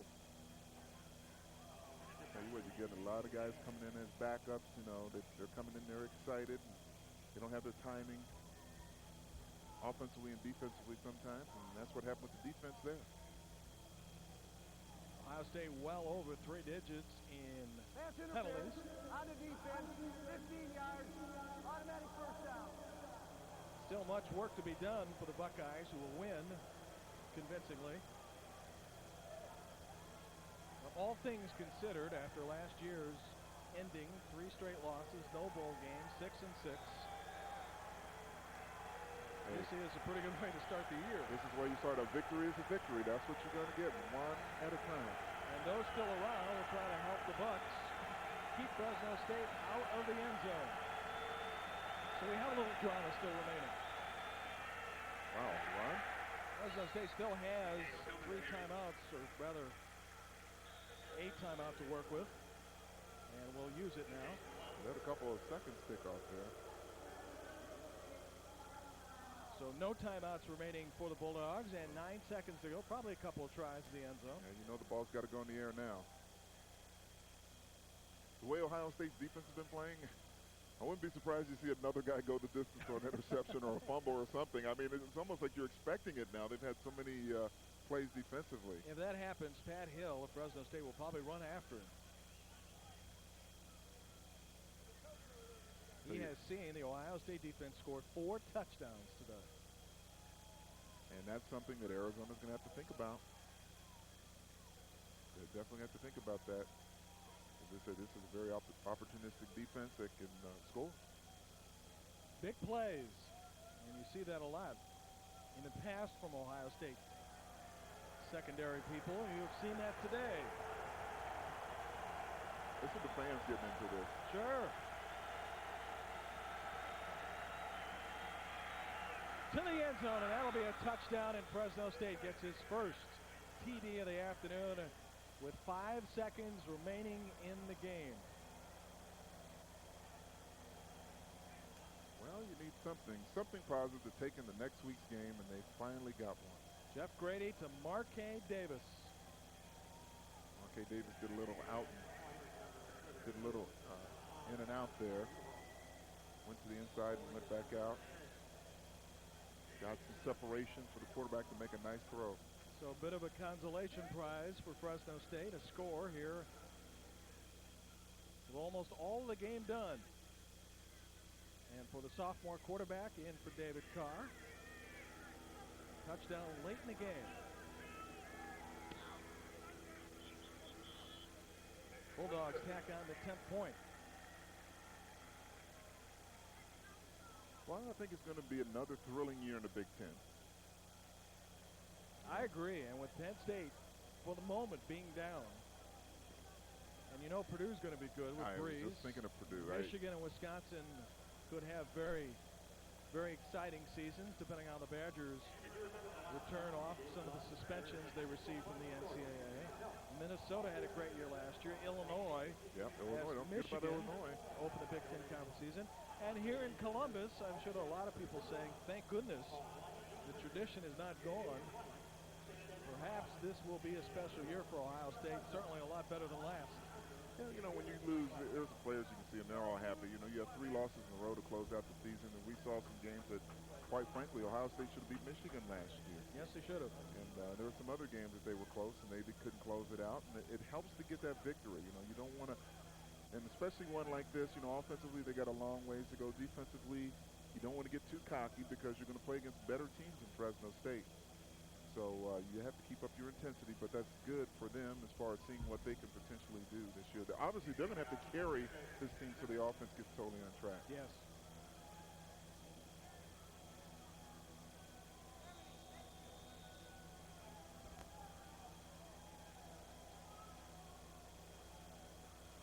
unusual kickoff formation. Looking like an onside kick attack. That's what it is. Ohio State will recover the football, and one more drop to the knee, and that will do it. Al, it's been a pleasure. I know, same here. How many pounds do you think you and I have lost today? Can't wait to get on the scales. Tell you what, I know I've lost a few. We've done our Stairmaster work for the day. I don't think we're done either. No. I think we'll be walking down those stairs too. But I tell you what, when they get the stadium finished next year, it's going to be beautiful, and hopefully we get a chance to come back and see the press box all done up and the rest of the stadium done as well. Buckeyes will use a third quarterback now for the final play of this football game.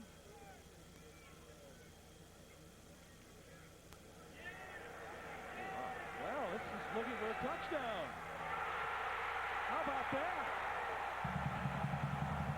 I know that will not sit well with Fresno State, but everybody else here is happy. Oh, boy. You should watch the reaction from Pat Hill after the game when he meets John Cooper. Oh, boy. I know John's smiling right now, but I don't know. There will be no extra point because this game is officially over. I think I'd say something on that one if I was a coach. Well, Hill will go up to meet Cooper. Oh, I think John's trying to say, hey, you know. Of course, we don't know what's being said, but Ohio State ends the game with a bang. Well, you know, that's the important thing of the coaches. They know what's going on. He's trying to work on it, and Hill took it good. For Don Taberry and Al Harris, I'm Jim Barber. Thank you for joining us. Big plays all afternoon today for Ohio State. Final score, the Buckeyes 43 and the Bulldogs 10.